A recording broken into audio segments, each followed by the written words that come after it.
It was just after midnight when I turned the key in the ignition, and the ancient sedan rumbled to life under a sky so dark it seemed to swallow every star. I squinted against the dashboard light, my fingers stiff and brittle in the January cold.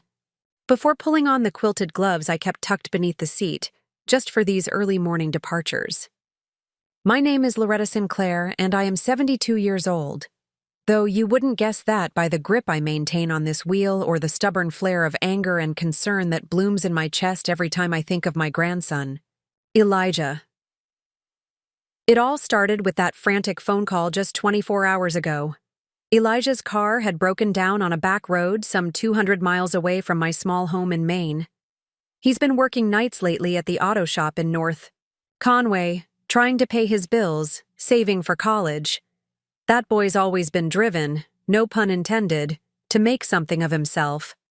But snow had started the moment he left work, turning the road into a slick sheet of glass he wasn't prepared to handle. He'd called me, voice shaking so badly I thought the phone line might crack, asking me to come. It wasn't the first time he'd been in that situation, but I always have a weak spot for lost souls in the night, especially if they're family. I had a choice. I could wait until sunrise, let the roads clear, call an old tow truck, stand around in the cold with a cup of diner coffee, and come back with the car on a flatbed at 10 miles an hour. Or I could try to drive through the night, catch him before the next storm rolled in, perhaps even get him to safety and find a local mechanic's shop open at dawn.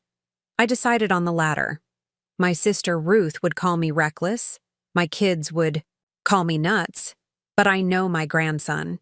He'd be frozen, scared, and for all I know, some stranger might find him stranded on that lonely highway.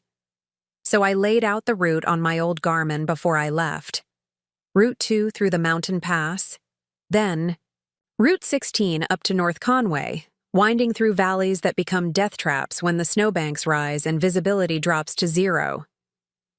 I slipped the car into drive and backed out of the driveway, the gravel crunching under my tires sounding like someone dragging chains behind.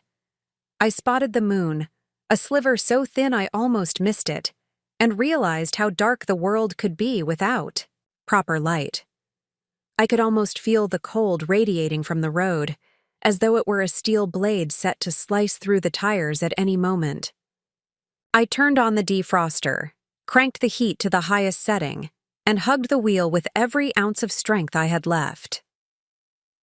The first hour was deceptively calm.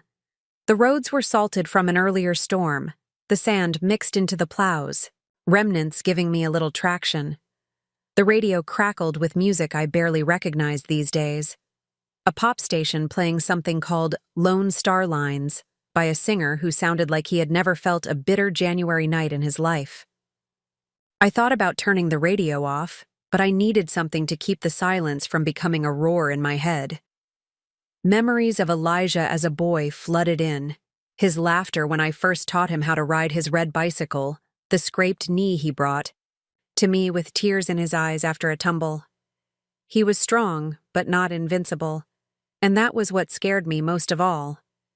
I pressed a fresh coffee from the thermos I had filled before I left, and took a slow, careful sip.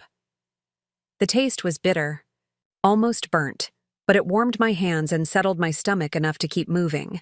Mile markers ticked past, 5, 10, 20.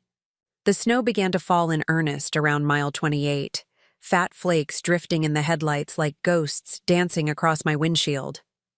I turned on the high beams and slowed to 40 miles per hour. The plows had been through here earlier in the day.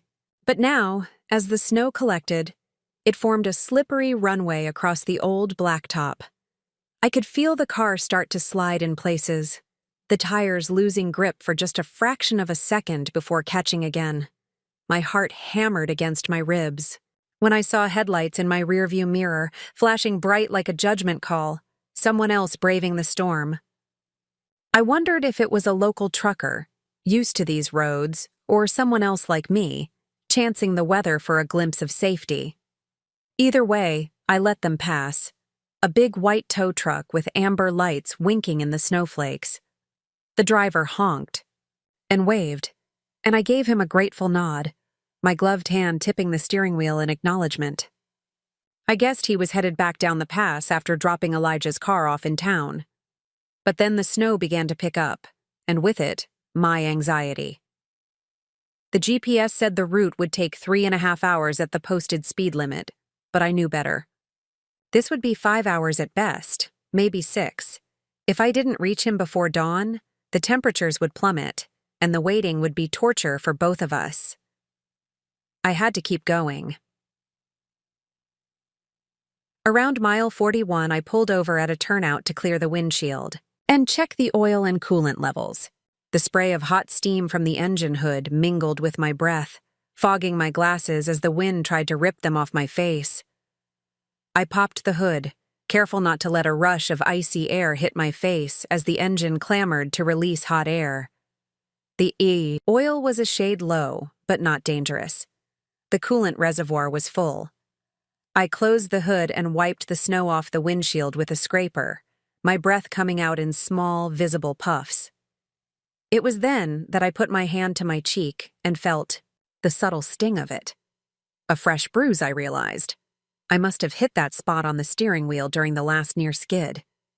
It throbbed now, but I didn't have time to tend to it. Climbing the Eagle's Peak, the highest stretch of this route, always felt like trudging uphill in a nightmare. The incline seemed to rise above me, the weight of gravity pressing down on the car. The snow blew horizontally, gusts so fierce they rattled the windows, as though the storm were trying to bar its way into the cabin. I kept my eyes narrow, focusing on the edge of the lane, the faint reflectors peeking through. High beams on, low beams on, off, repeat. Keeping them flicked made me more visible to any oncoming cars, which were few and far between at this hour. The summit, the GPS announced that I was halfway there, 90 miles left. The descent into the valley took me another hour of careful maneuvering, each turn demanding more attention than the last, each dip in the road hiding potential pitfalls. Frost had formed on the wipers, threatening to freeze them in place, so I paused at another overlook when the snow briefly faded and scraped the blade clean. The sky was an inky black canvas with angry clouds rolling in from the east. I could see the first gray fingers of dawn approaching in the distance, though I knew it would be hours before the sun actually broke over the horizon. By 4:30 a.m., I hit Route 16, and with that came a bit of relief. More traffic, better lighting, and local radio stations broadcasting road conditions. The DJ warned of drifts forming near the old Miller's farmstead, just before the turnoff to North Conway. I tuned in and heard a crackly report that a semi had spun off near mile 103, blocking the right lane. Crews were working on it, but it might take another 2 hours to clear. My stomach clenched as I approached. Could I risk that? If I didn't make that left turn, I'd be rerouted, and that would add another 30 miles around through Freiburg. Then I might never reach him. Before daylight, I decided to chance it. I slowed to a crawl, passing miles of abandoned cars on the shoulder and the occasional roadside chapel or farmhouse. The drift was worse than I thought. Snow piled 6 feet high along the shoulder, a white wall that seemed to guard the semi like a sentinel. I saw the tow truck working in the distance, its amber lights bouncing, and the big rig itself, half lodged in the ditch. The drivers were all bundled up, red-cheeked from the cold. Local men who probably did this every winter. I lowered my window a crack to shout at the nearest worker, a large man in a neon green vest. But a gust of wind sent snow flying in my mouth, forcing me to wince and roll the window up. The worker gave me a thumbs up and a wave to pass, so I edged by the mow, heart-hammering every time the snow drifted, threatening to pull the car into the ditch. One wrong turn of the wheel, one swerve to avoid a patch of black ice, and I'd be off the road. But the snowplow had left a narrow path. I followed it, gripping the wheel until my knuckles whitened, and soon I was past the accident zone. My eyes burned as dawn's thin light finally peeked through a crack in the clouds. A pale pink at first, then a washed-out orange that spread like a firefly's ember across the sky. The world seemed to exhale a sigh, as though it had been holding its breath all night long.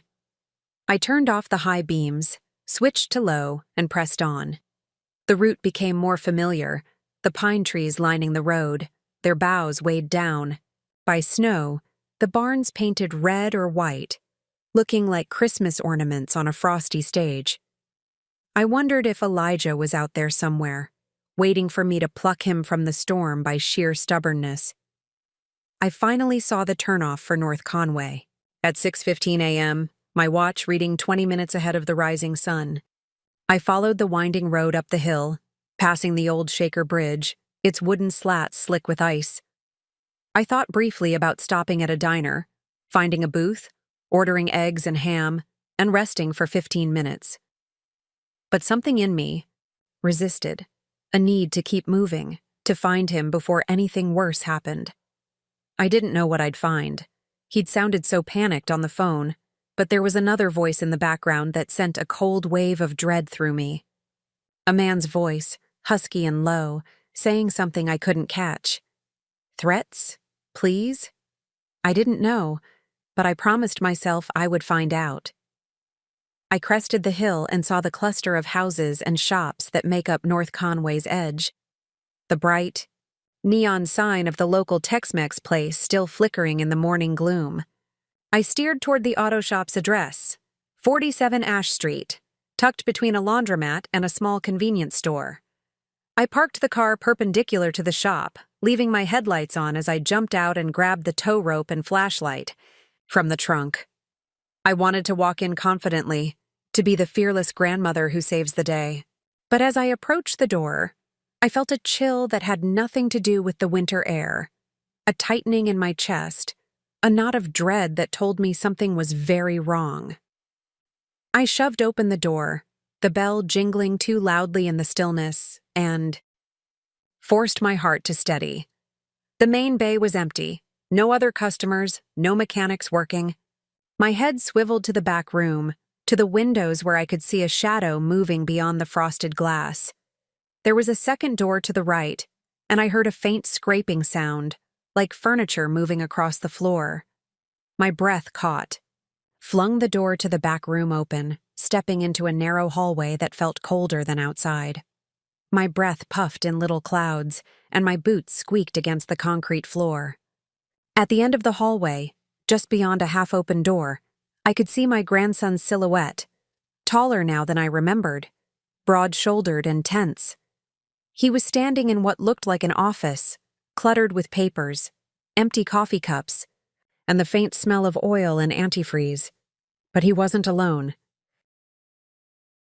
A man stood beside him. I couldn't see his face clearly, but his presence filled the small room like a dark storm cloud. He wore a heavy black coat, the collar turned up, as though he'd just stepped in from the cold. My head dipped, and I realized the office itself had no heat on. We could see our breaths hanging in the air. The man's hand was on a piece of paper lying on the desk, his finger tracing a line as though he was explaining something important to Elijah.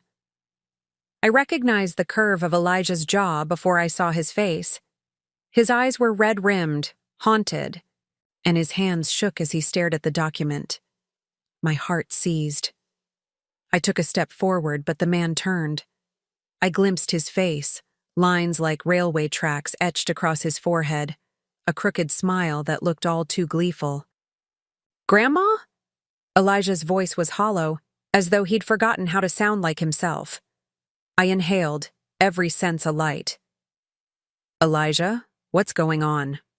The man in black closed the distance between me and my grandson in 2 long strides, his eyes flicking to me, sizing me up like I was an interloper who didn't belong. "Mrs. Sinclair, I presume. Thank you for joining us so promptly." His voice was smooth and cold. I clenched my hands, the beginnings of anger and fear battling inside. "Me. What are you doing here? What is this?" Elijah's eyes darted to mine, and I saw the betrayal shining there like shattered glass. "Grandma, I'm sorry. I'm so sorry." My heart pounded harder. "Elijah, look at me. What's happening?" He closed, his eyes as though summoning the strength to speak. "I've been helping Mr. Benton here with the paperwork." Mr. Benton, the name I had heard on the phone earlier, muffled among threats, leaned forward, spreading the papers on the desk between us. I recognized the architecture of the documents, signatures and seals, a mortgage agreement, a transfer, of property deed. I leaned in closer, my breath catching. It was an agreement that, once signed, would give Mr. Benton control of the small parcel of land that had been in our family for generations. Not the land itself, the border across the street from our old family farm, but the house Elijah inherited from his parents when they passed away 3 years ago. He'd never asked for my help with the paperwork. He'd said it was too expensive for him, but he was always resourceful. And yet here was this man, pressing a pen into my grandson's hand, getting him to sign away the house. I stared at Elijah, unable to speak, saw the tears that glistened in the corners of his eyes. "Why are you doing this, baby?" I whispered. He flinched, the name baby harkening back to his childhood, but he barely registered it. "I'm in debt, Grandma. I've been trying to keep it from you, but I got mixed up with the wrong people. I owe more than I make at the shop.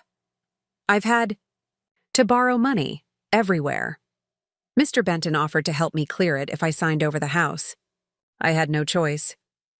My chest constricted like I'd been shoved into a foxhole, the cold seeping in. "You sign away our home?" My voice cracked, thick with betrayal. "The place where you and your brothers and sisters grew up?" Elijah's head dropped. "I didn't want to, but he's ruthless. If I don't sign, he'll call in the debts now. I'll lose the car, the tools, everything. I didn't know what else to do." Mr. Benton folded his hands slowly, like a cat ready to strike. "We're simply securing the assets to ensure repayment, Mrs. Sinclair. Don't worry, your grandson will still be able to live in the house. For a while." I felt rage and fear surge through me like electricity. "For a while? What kind of deal is this?" I turned back to Elijah. "Is this true?" He nodded, his eyes fixed on the documents. "I'm sorry, Grandma. I thought things would get better." I swallowed hard, fighting the urge to scream. "How long until he sells it?" Mr. Benton smiled, a sharp twist of lips without warmth. "Once the deed is recorded, it's his. He can sell it whenever he likes. Of course, Elijah would have to buy it back, at full market value." I could feel my breath fail me. The betrayal of this man was one thing. The betrayal of my grandson was something I never dreamed I'd face. When I had agreed to come here, I thought I was rescuing him from a snowstorm, but it seemed I was too late to save him from himself. Elijah's eyes met mine, brimming with shame. "I'm sorry." I clenched my fists, taking a step toward the desk, but before I could say another word, the door to the office slammed open behind me. A figure I recognized, Danny McAllister, Elijah's best friend since kindergarten and his partner at the shop, strode in, his face ashen. "Loretta, I heard you got here. Shit, Elijah, what the hell's going on?" Elijah's head snapped up, and he shook his young face as though waking from a bad dream. "Danny, you're here? Good? This is Mr. Benton. He's the one I owe. And Grandma, I'm sorry. I was afraid you'd hate me if you found out. Danny, can you believe this? He's taking the house. He's going to take the house." Danny strode over, eyes flicking from Benton to me and back to Elijah. "Benton's a snake, Lou. He's been after you for months. He's been pushing for that deed since before the holidays. He said you couldn't handle the payments. Hell, Elijah, you shouldn't have given in." Mr. Benton raised a hand. "Gentlemen, I appreciate dialogue, but this is a legal matter. The paperwork is signed. I have witnesses." Danny's eyes narrowed. "Witnesses? You have witnesses? What witnesses? Where did you even get them to sign?" Benton folded his arms. "You two are obstructing an honest transaction. I would suggest You leave and let us finalize the transfer. Then you can continue running your little shop in peace. Danny's face twisted in contempt. My peace? You're about to take away my friend's home, their roots, their safety. Your peace means nothing to me. I realized then that this wasn't just a financial betrayal. It was a threat to everything Elijah and I had fought for since his parents died. The thought of my grandson freezing in that house without heat soon, without enough money to pay bills, filled me with boundless rage. This man had manipulated him, preyed on his desperation. And Elijah, for all his good heart, had felt cornered enough to sign away the house to keep the peace. I should have seen it coming. I'd heard whispers in town a few weeks ago that Benton had been badgering Elijah for payment, that he had a reputation for buying properties from young families who fell behind. But I'd thought it was just rumors. When Elijah called me, I thought maybe he'd lost a tire or a crankshaft. I never imagined he'd lost his home. I took a steadying breath, feeling the cold slip away, replaced by a white-hot fury. Elijah, I said, my voice low but steady, get me a copy of that deed. He swallowed and nodded, flipping through the neat stack of papers on the desk. He handed the top page to me, a single sheet with scrawled signatures and a stamped notary. Seal. My eyes skimmed it. Transfer of real property effective this date. I saw my name printed as a witness, though I never signed. That was how he'd lured me out. I thought I'd be there to watch him sign, to stop him if he faltered. But instead, I was listed as a witness, a legal ploy. I felt dizzy, a storm of nausea and betrayal crashing in my stomach. I held the paper tightly, my knuckles turning white, and stared at the stamped date, January 28th, 2025. That was yesterday, just before midnight.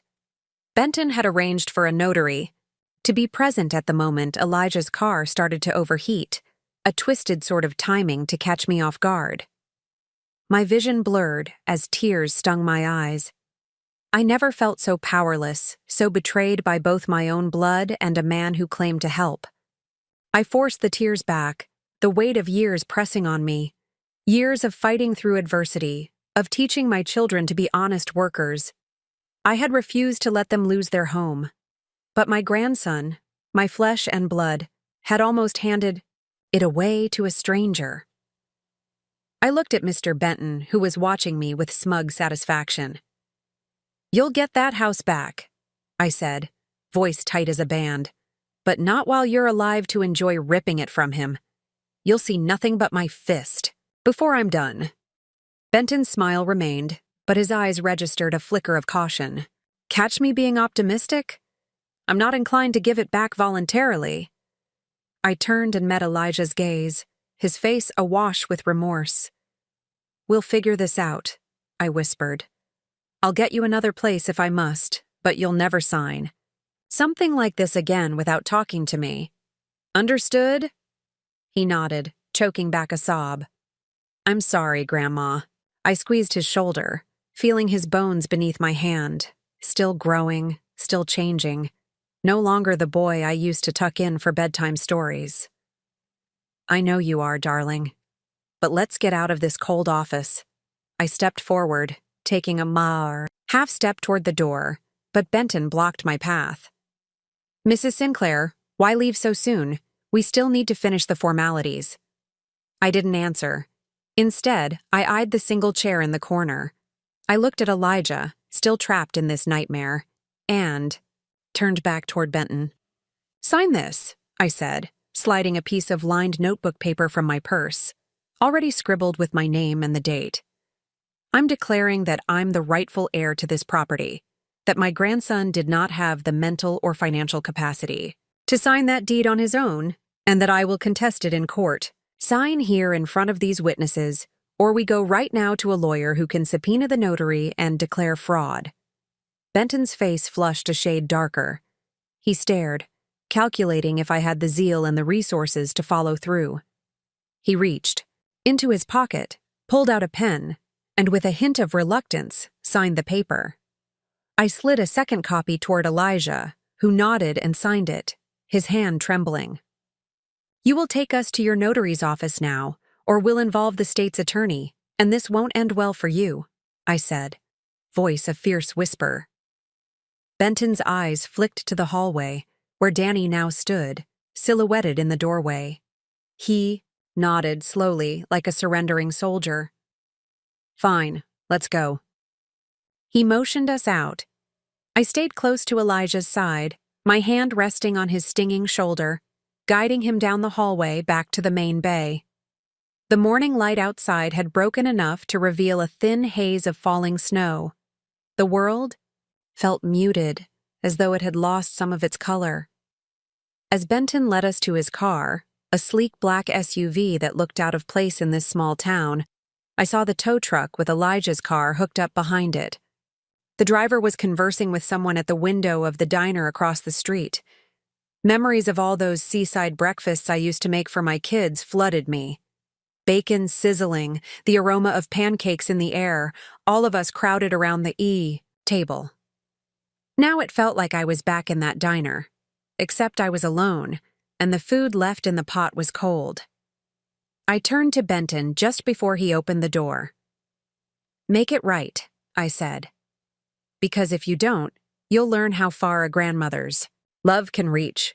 He paused a moment, hand on the handle, and sneered. "You're bluffing. You're just a grandmother with a stubborn chip on her shoulder.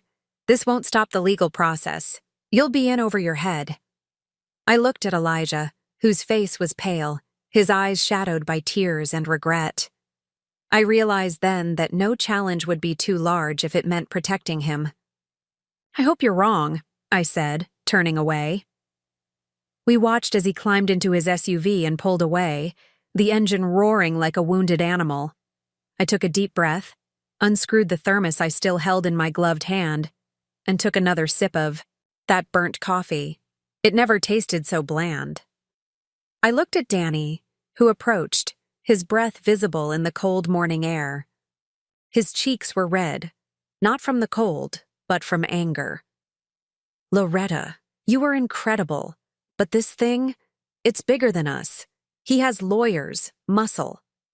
I set the thermos on the hood of Elijah's car, watching my reflection ripple in the icy paint. "Then we'll be bigger," I replied. "He picked the wrong people to mess with. I'll fight this all the way to the state capitol if I have to." Danny nodded, respect and relief flickering in his eyes. "All right, Grandma, let's get Elijah some coffee and figure out our next move." I helped Elijah into the passenger seat of my car. He was shaking. "Grandma, I'm so stupid. I'm sorry." I hugged him as tight as the seatbelt allowed. "You're not stupid. You're my grandson, and you made a mistake under pressure. We're going to get through this." He nodded, pressing his forehead to my shoulder. "Thank you for coming. If you hadn't—" I cut him off, voice firm but tender. "You have a stubborn old grandmother. I wouldn't have missed it for the world. But let's get out of this cold. I'm buying breakfast, and then we're calling a lawyer." The diner across the street churned through its morning rush soon after. We sat in a booth by the window, 2 cups of steaming coffee between us, the smell of sizzling bacon permeating every inhale. The warmth of the diner did little to thaw the chill in my bones, but it was welcome nonetheless. Elijah stared into his coffee, stirring in sugar with a trembling hand. I slid my hand across the table and found his. "We'll figure this out, sweetheart. Every house has a history. Ours runs deeper than anyone. Benton can't stand that." He looked up at me, green eyes brimming with honest fear. He threatened to cut off the electricity. "Soon as the sun goes down," he said he'd padlock the doors. I squeezed his hand. "Not if I have anything to say about it. We'll get an injunction by day's end. I know a lawyer in Concord who's good and honest. We'll start there." Elijah managed a small, grateful, "No. Grandma, thank you," I offered a crooked smile. "There's no one else I'd trust, and no one else you'd want in your corner. Now eat something before you start freezing in here, too." He took a bite of the scrambled eggs, his expression softening as the warmth spread through his body. I watched him carefully, This wasn't just hunger. It was relief that I was here, that he wasn't facing this alone. I felt a swell of pride and protectiveness tighten in my chest. I realized then that this journey through the storm wasn't just about roads and snow. It was about finding him when he needed me most, about standing between him and the darkness that threatened to swallow us whole. My phone buzzed in my purse, message from my daughter Elise back in Maine. "Mom, love you. Call me when you're safe." I sighed, fingers hovering for a moment before I texted back, "Safe for now. We'll call soon." I slipped the phone back into my pocket. There were too many decisions ahead to get distracted. Elijah and I finished our breakfast in silence, the kind where words felt unnecessary. When we stepped back into the cold, I noticed how the sky had cleared into a pale winter blue. The snow had momentarily softened the world, making it look pristine and almost peaceful. But I knew better than to trust it.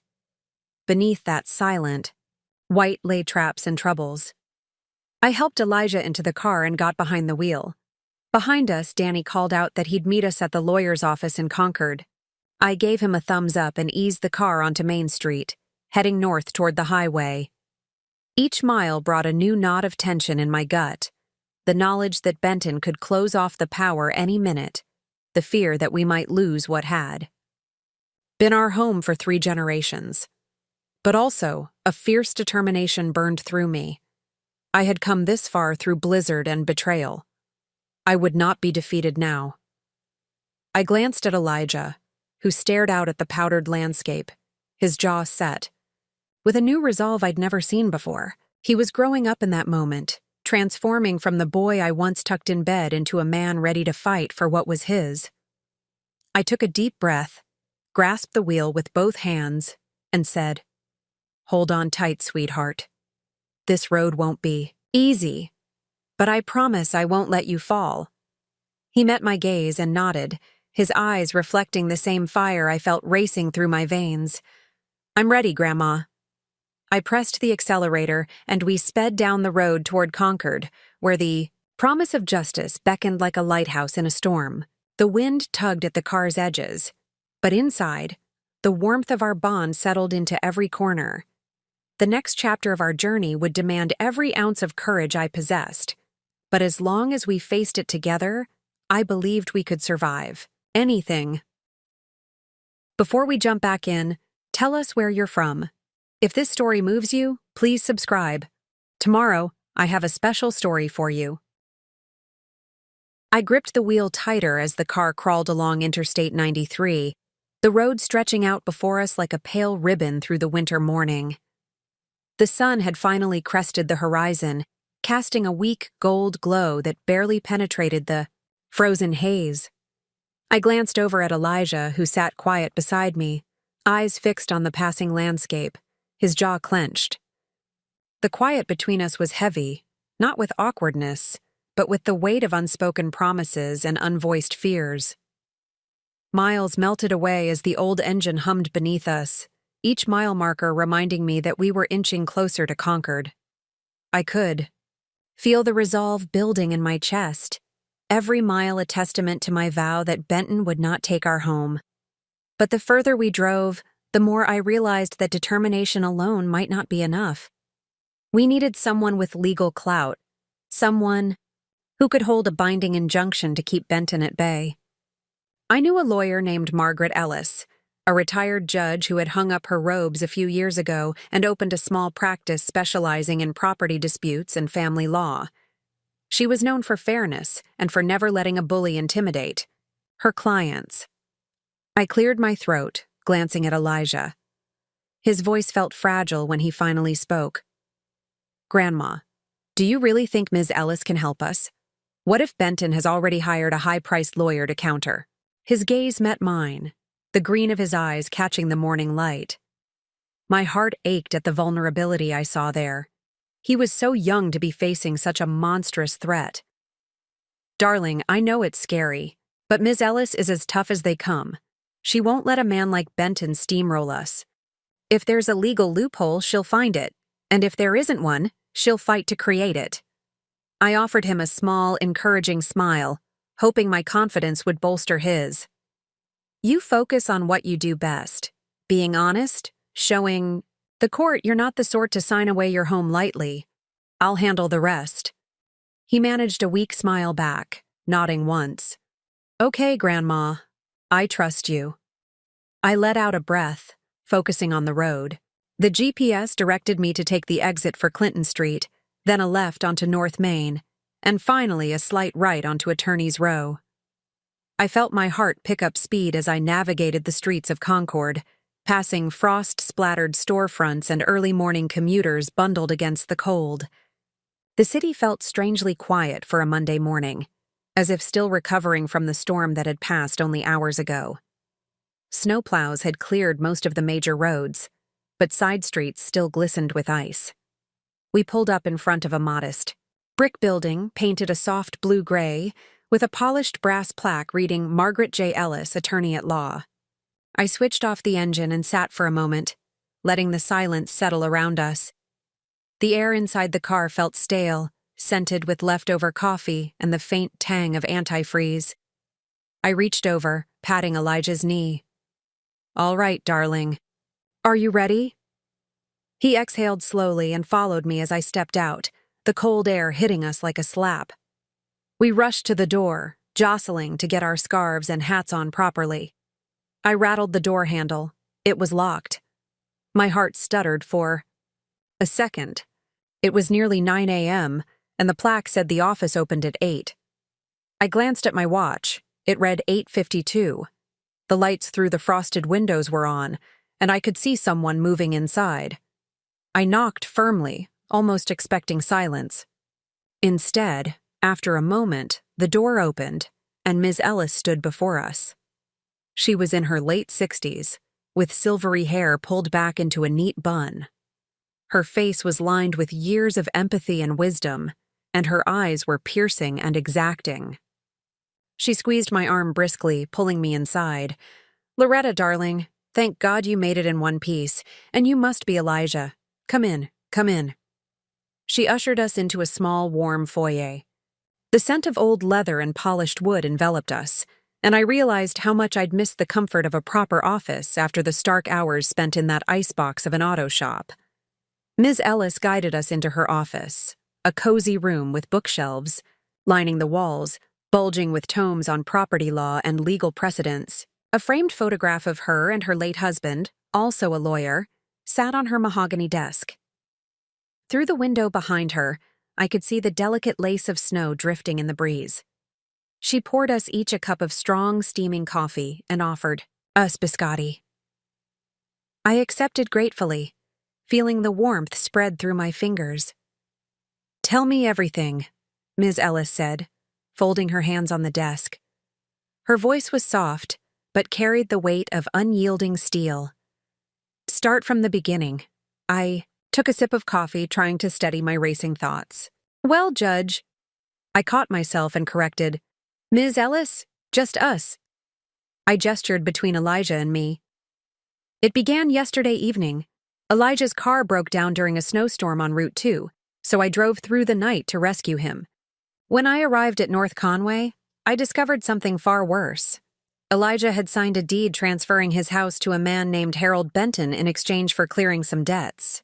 Elijah swallowed, fiddling with his scarf. I got caught up, Ms. Ellis. I didn't think I had any other options. Benton said he'd ruin me if I didn't sign. I was scared. Ms. Ellis tilted her head slightly, eyes darting between us. Do you have the signed deed? I produced it from my purse, carefully handing it to her. She scanned it, her eyes tracing the legalese, the signatures, and the notary stamp. Signed, witnessed, notarized, all in order. So Benton has a legitimate claim unless we can prove fraud or duress. She looked at Elijah. Were you coerced? Did he threaten you physically? Elijah's face flushed. Not physically, no, but he threatened to call in my debts, to have me thrown into collections, and to padlock the house the moment the deed cleared. I was terrified. He had people, men in black coats who would have made good on those threats. His voice cracked. I just didn't see another way. Ms. Ellis tapped her pen against her cheek. Without physical threats, proving duress can be tricky, but not impossible. If we can demonstrate that Benton exerted undue influence over a young man in a vulnerable position, that he preyed upon his age and financial desperation, we can file a motion to void the deed. She leaned back, steepling her fingers. However, the clock is ticking. Benton could very well file for foreclosure or change the locks as soon as this paperwork is processed. We need to act fast. I could feel my chest tighten. So what? Do we do first? Margaret stood, heading to a corner filing cabinet and pulling out a stack of folders. First, I'll file for a temporary restraining order, an injunction, against Benton, to prevent him from taking any action on the property while we contest ownership. That should give us a few weeks at least to gather evidence. Witnesses, documents, any communication showing that he used threats or false pretenses. She shuffled through the papers, pulling out a blank form. But I'll need statements from you and Elijah, and possibly Danny as well. Then I'll draft the petition, and we'll file it by noon. From there, we get a court date, we argue our case in front of a judge, and we pray he sees the injustice. Elijah met my gaze. Relief and fear mingled in his eyes. "Mom," he said, awkwardly reaching for my hand. "Thank you for doing this." I squeezed his hand, feeling the tremble in his fingers. "I'll always do this, baby. Now let's give Ms. Ellis everything she needs." Ms. Ellis handed me a stack of papers, affidavits to fill out, spaces for Elijah's statement, a place for my own. "We'll draft them together. I need you to detail, under oath, every threat, every interaction with Benton. Elijah, be as specific as you can remember. Dates, times, exact words. I know it's painful, but vital." She looked sternly at him. No half-truths or omissions. We settled into chairs as Ms. Ellis dictated questions. I felt my pen glide across the paper as I recounted our journey. The phone call, the drive through the storm, walking into that office and seeing the deed laid out before my grandson, the crushing betrayal I felt. Elijah's pen scratched furiously as he wrote down every detail he could recall about Benton's demeanor, his threats, the paid witnesses, and the deception used to get me to sign as a supposed witness. I reflected on each moment, mindful, not to overlook anything important. By the time we finished drafting the affidavits, the clock on the wall read 10:45 a.m. Ms. Ellis collected the papers, placing them in a large file folder with meticulous care. "Excellent. This will serve as the backbone of our motion. I'll accompany you to the courthouse to file it. But in the meantime," she paused, looking at me directly, "I want you to get a visitation order. The temporary restraining order might keep Benton from locking you out, but it won't guarantee heat or electricity. If he shuts off utilities, we'll need access to the house, especially with winter conditions. So I'll draft a parallel motion to ensure you and Elijah have continued access, at least during daylight hours." I nodded, feeling a thread of hope strengthen in my chest. "Thank you, Ms. Ellis. Thank you for everything." Ms. Ellis offered a small smile, her gaze gentle yet unwavering. "We'll get through this, Loretta. Now, let's get to the courthouse." She drove us in her old station wagon, her gift for being familiar with icy roads. The ride was silent save for the rhythmic crunch of tires on salted pavement. Elijah sat in the back, gazing out at the towering Capitol building ahead, its dome capped with snow. My heart lurched seeing it. So many important decisions made within those walls, and now our family's fate would be one of them. At the courthouse, we navigated security and the bustling halls until we found the clerk's office. Ms. Ellis handed over the folder to a clerk who looked stare at her name badge and nodded respectfully. We watched as she filed the petitions, stamping each page, gluing them into the court's log. It all felt so procedural, so impersonal, despite the gravity of what we were doing. Once filed, Ms. Ellis exhaled. "That should keep Benton from..." taking any immediate action. If he has any respect for the law, he'll think twice before moving on the house. But these orders can be contested by his attorney, so we'll have a hearing in 2 days, assuming they don't try to expedite. She sighed, looking at her watch. I have another case I need to handle this afternoon, but Loretta, you and Elijah should return to North Conway. Stay with Danny if you can. Keep warm. I'll call you tomorrow with any updates. Elijah nodded, though his face was drawn with worry. Thank you, Ms. Ellis. As we left the courthouse, the cold February, air felt sharper. The sky had clouded over again, and new flakes drifted downward, like the world was drawing a breath to prepare for another storm. We hurried back to the car, and I looked at Elijah. Let's head home. He hesitated. Do I have to go back? Shouldn't we find a hotel? What if Benton tries something? I rested my hand on his shoulder. No, sweetheart. We need to be close. If we're in town, we can go to the house during the day and collect what we need if he tries to shut us out. Besides, Danny's got a spare room ready for us. We won't be alone. I offered a reassuring smile. Come on, let's go. We sped back south on Interstate 93, scheming about what to pack. Warm blankets, bottled water, non-perishable food, extra batteries. I wanted to make sure we had enough supplies if Benton forced us out and tried to leave us to fend off the winter elements. All the while, my mind kept flicking to the vision of Elijah's childhood, of him and his siblings sledding down the hill behind the farmhouse, of the scents of pies cooling on the windowsill, of Christmases spent reading stories beneath the tree. I refused to let that past be erased. By midday, we pulled into the familiar gravel driveway of the Sinclair homestead. The house sat solemnly, its white siding dulled by the layers of ice and salt. Icicles hung from the eaves like crystal daggers, and the driveway was half buried in drifts. I squinted against the glare, searching for any sign of activity, any blinking lights or forms of intrusion. Nothing.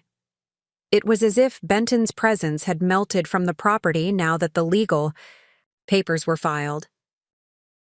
They've broken in, Danny's jaw clenched. Damn it, we should have expected this. We need to secure what's left. Lock the windows, board up the doors. I nodded, feeling a dangerous brightness in my eyes. Yes, and we're going. To find out who did this. We're not letting them threaten us. Elijah put a hand on my arm. Grandma, he's right. We need to be careful. I met his gaze, warmth springing from his concern. I know, sweetheart, but they need to know they picked a fight with a family that refuses to back down. Marisol took my hand. I'll call the police, report the break-in. We might not get them to press charges, but at least we'll have a record. I squeezed her hand. Good. Let's move. As we set to work securing the house, I realized the real war was only beginning. Not the trial in court, but this one.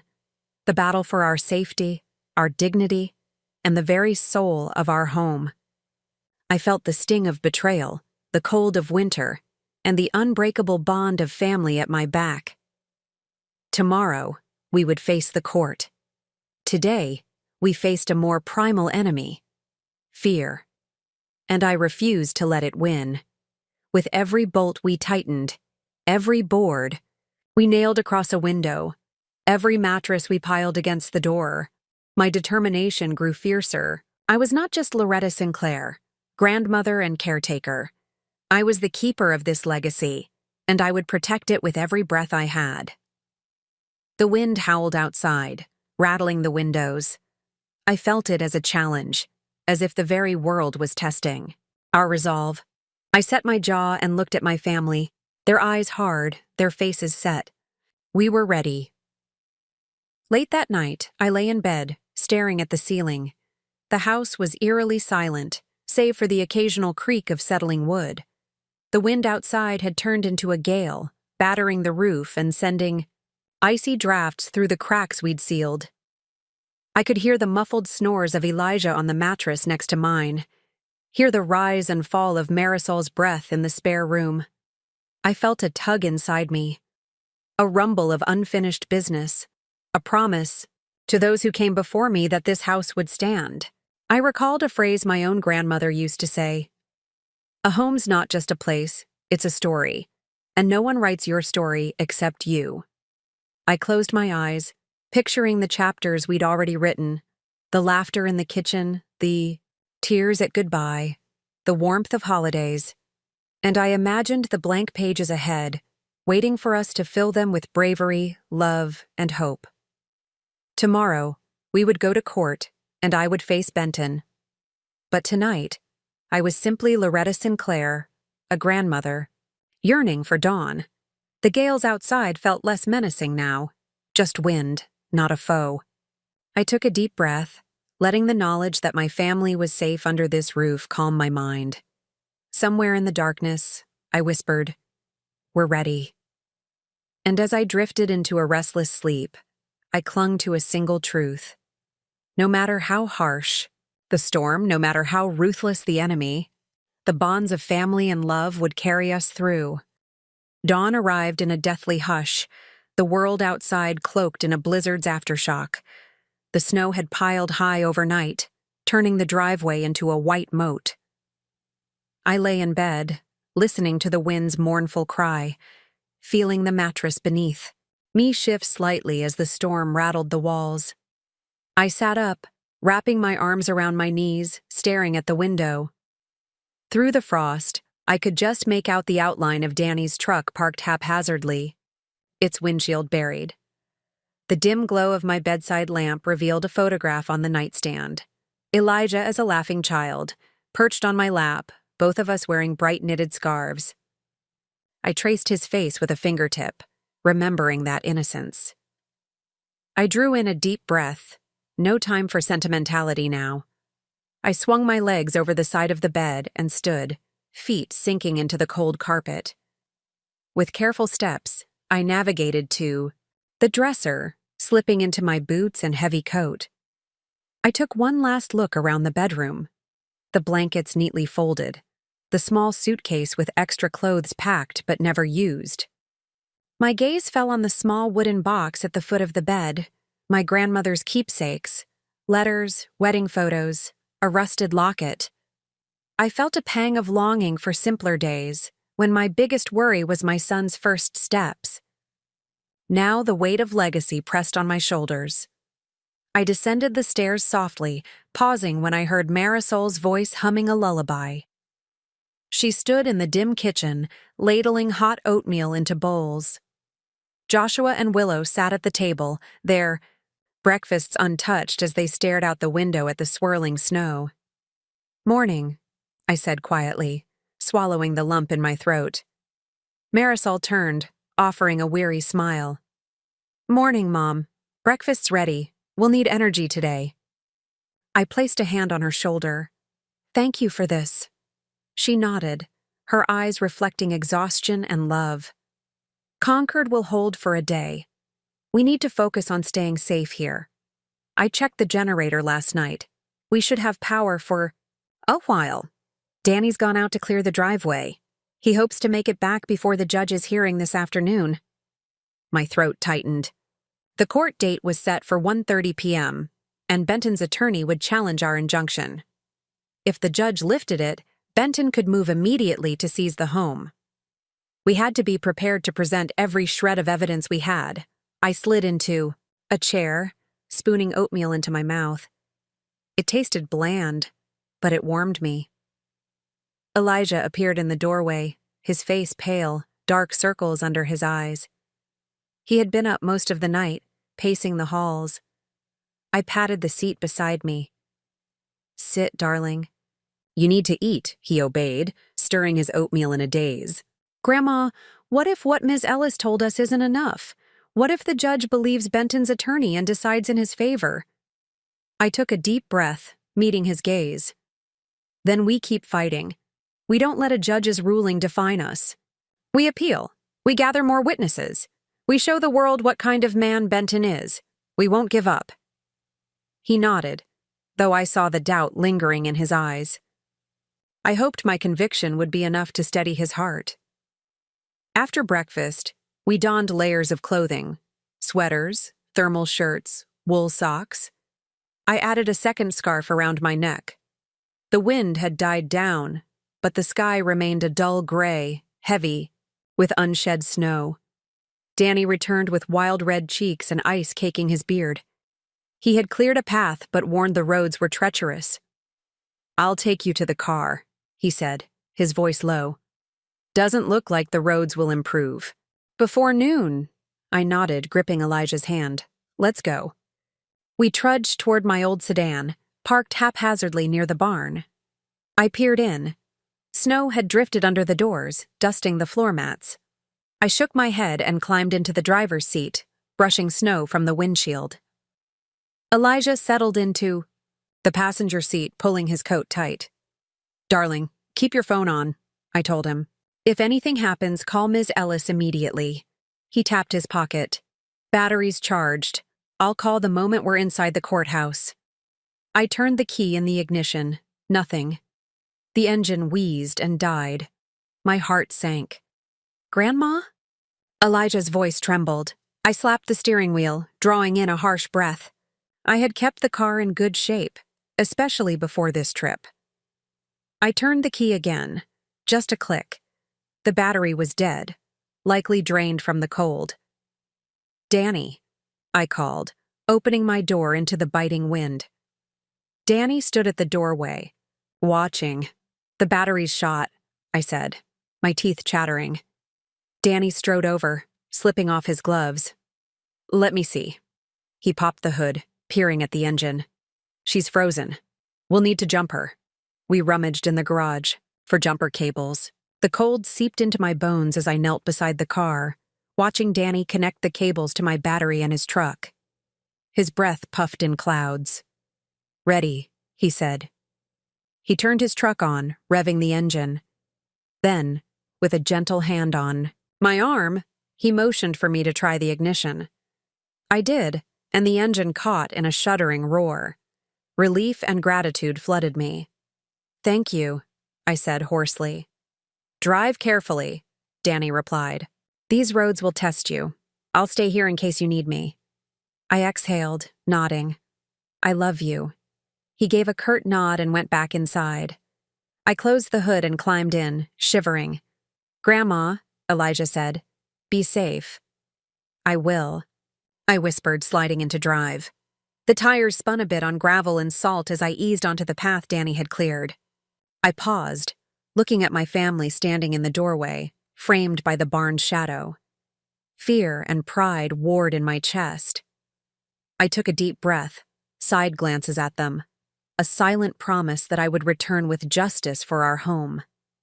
I merged onto Route 16, roads shining slick with ice. Cars were sparse, but I felt eyes on me. Drivers who'd heard the story, whispered rumors about the old woman fighting the predatory developer. I kept my gaze forward, hugging the lane's curve, letting the rhythm of the wheel guide me. The courthouse was 15 miles away. Time and weather both turned against us. The drive was tense. Each mile marker passed felt like a victory, but also a countdown. I thought of Benton's smug face, of the boot prints on the front porch. A cold knot settled in my stomach. What if Benton's attorney arrived first, gumming up the injunction, manipulating the judge? I clenched my jaw, pulling. Free of the thought, I had to stay focused. The courthouse loomed against the gray sky when I finally pulled into the nearly empty lot. I cut the engine, stepping out into the wind. The building's grand columns were capped with snow, the stone steps slick with ice. A few people filtered. Inside, bundled in parkas, faces drawn. I pulled my coat tighter around me, motioning to Elijah. "Stay close," I said. He nodded, and together we made our way up the steps. The front doors were propped open, a small heater wafting warm air onto the worn stone floors. We entered, heading to the clerk's desk, a short line of people waiting to file paperwork. Ms. Ellis was nowhere in sight, but she had assured me she'd be back by noon. It was already 12:55. Panic fluttered in my chest. Elijah tapped my arm. "Grandma, there's a woman at the desk. She looks like Ms. Ellis." I turned to see Ms. Ellis approaching, brisk but smiling. The relief flooded me. I felt my shoulders drop. "Ms. Ellis!" She gave a slight nod, her eyes sharp. "We're just in time. The judge is on the bench, ready to hear our case first. Follow me." She led us through a maze of hallways and into courtroom No. 2. It was nearly full. Lawyers with black robes, their clients perched on folding chairs, court personnel milling about. I spotted Benton and his attorney at the front, speaking in low tones. Benton looked colder than I'd ever seen him, dragging his coat open, leaning forward, as if to stare holes through the proceedings before they even began. I took a place behind Ms. Ellis, my heart pounding like a war drum. Elijah stood at my side, scanning the courtroom with anxious eyes. The judge, a lean man with graying hair and a lined face, entered and took his seat. "All rise," the bailiff intoned, and the courtroom obeyed.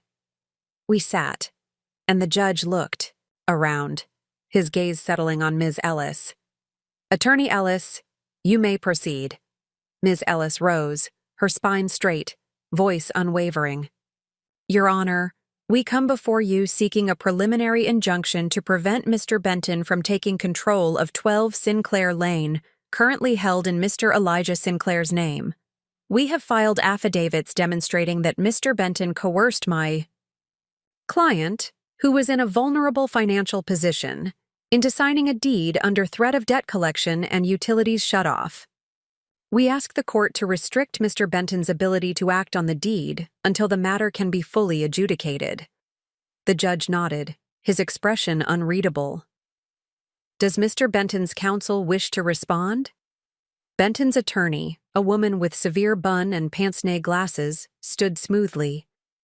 "Your Honor, while my client came to an agreement with Mr. Sinclair, there was no unlawful coercion. Mr. Sinclair signed willingly after full disclosure and independent counsel. We ask the court to deny the injunction. Denying it preserves the sanctity of valid contracts and prevents unnecessary hardship on Mr. Benton, who acted in good faith." My stomach knotted as Ms. Ellis sat. I saw Benton lean back, a confident smile playing on his lips. The judge folded his hands. "I have reviewed the affidavits and heard the arguments. Given the evidence of potential duress and the serious public interest in preventing wrongful dispossession, I grant the preliminary injunction until a full hearing can be scheduled. Mr. Benton, you are prohibited from transferring, selling, or altering the premises or its utilities pending further. Order of this court. Court adjourned." A low hum rippled through the courtroom as people stood and murmured. I felt a wave of relief crash through me, nearly knocking me off my feet. Frantically, I hugged Elijah, tears springing to my eyes. "Grandma," he whispered, voice thick with emotion. "We did it." I nodded, pulling him close. "We did, darling. We're safe for now." Ms. Ellis approached, a small smile on her face. "Good work, you two. But we're not done yet. We have a full hearing in 30 days, and Benton will fight this tooth and nail. In the meantime, we need to investigate his other predatory practices. If we can show a pattern, it will strengthen our case. There's a local journalist named Karen Duffy who may be interested in covering this story. Public pressure can be as powerful as any court." "Order!" Elijah's eyes widened. "You want to go public?" Ms. Ellis nodded. "Yes. Let people know what's happening here. Encourage neighbors who have had dealings with Benton to come forward. We'll build a file robust enough to make his counsel. Think twice." I took a breath, letting it wash over me. Do it. We left the courthouse with our heads held high. The sun peeked through a break in the clouds, reflecting off the snow in dazzling flares. I felt lighter than I had in days, though I knew the real fight was still ahead. "Where do we go from here?" Elijah asked as we walked to the car. "First, we let the world know." I looked at Ms. Ellis. "Can you get me Ms. Duffy's contact? I want to share our story."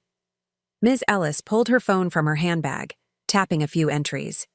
Here. She's doing an article on predatory real estate practices. She'll want to talk. I'll make the introduction. That afternoon, as we returned home, we found Danny and Joshua outside, shoveling the walkway. The generator hummed, and a thin wisp of smoke rose from the chimney. Smoke. Life. The house may have been battered, but it still stood, our fortress, against a world that sought to tear it down. We gathered in the living room, sunlight streaming through one window. Wooden boards had replaced another. Karen Duffy arrived, camera in tow. She took notes as we spoke, her questions probing but sympathetic. She captured our fear, our determination, and our bond. She assured us she'd run the story tomorrow in the local paper. As dusk fell, the house felt warmer somehow, not just from the crackling heater, but from a sense that our community was now watching, that Benton's cruelty wouldn't remain hidden. My heart fluttered with cautious hope. That night, I lay awake again, but this time, I listened to the soft echo of distant car horns and the muffled hum of televisions from neighbors' homes. Somewhere beyond the snow, people were reading our story. Some would be furious on our behalf. Some would remember Benton's sly deals. We had staked our claim not just in court, but in the court of public opinion. As I drifted into a fitful sleep, I whispered, "Tomorrow, we get stronger." And for the first time in days, I believed it.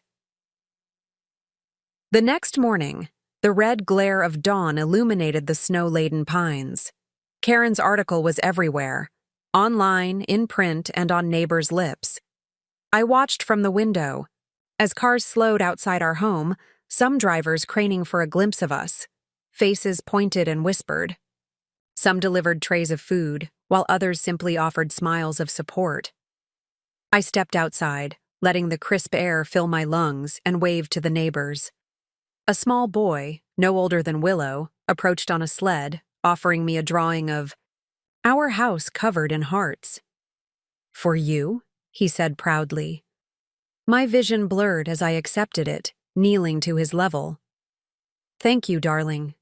Inside, I found a flurry of phone messages, calls from attorneys offering pro bono help, invitations from local churches for a benefit fundraiser, and a voicemail from Benton's attorney, snarling veiled threats. I swallowed hard, steeling myself. He would attack where he could. He would try to break us financially, emotionally. But I was ready. I found Elijah in the kitchen, sipping coffee and staring at the drawing. "They're on our side," I said, sitting next to him. He looked up, eyes bright. "They are?" I placed my hand on his. "We'll keep fighting, baby, together." He smiled, a glimmer of the old spark returning. Together. But as the wind howled again, rattling the windows, I knew this was only the beginning. Benton would unleash his full fury soon enough. Yet I also knew this. Our story was no longer hidden. And with every neighbor who delivered a casserole, with every lawyer who offered guidance, and with every word we spoke in court, the house on Sinclair Lane stood a little taller, a little stronger against the storm. I looked at Elijah's face, resolute, determined, fierce, and I whispered a promise that tomorrow's dawn would find us ready. "Hold on," I murmured. And hoping that the nudge of dawn would carry us deeper into our fight, I prepared for the challenges that lay ahead, knowing that the true test of our legacy was still to come. The sun had barely risen when a knock sounded at our front door. I shuffled out of bed, muscles aching from the cold night and the endless worry, and found Elijah already standing there, peering through the frosted glass. His face was pale, and he wore the same coat he had worn to court, once crisp, now rumpled and stained from the whirlwind of the past days. "Grandma," he whispered as I opened the door. "It's Mr. Duffy. He says he's here to help." I nodded, stepping aside, to let him in. In the dim foyer, I recognized Karen Duffy's slender frame and her notebook clutched in one hand. She smiled warmly, the first genuine warmth I'd felt in days. "Morning, Ms. Sinclair, Elijah," she said. "I brought the article I promised. It's already run online. People are sharing it like wildfire. I spoke to a few neighbors who said they'd been burned by Mr. Benton before. Some are even willing to testify." Elijah's green eyes brightened. "That's incredible news.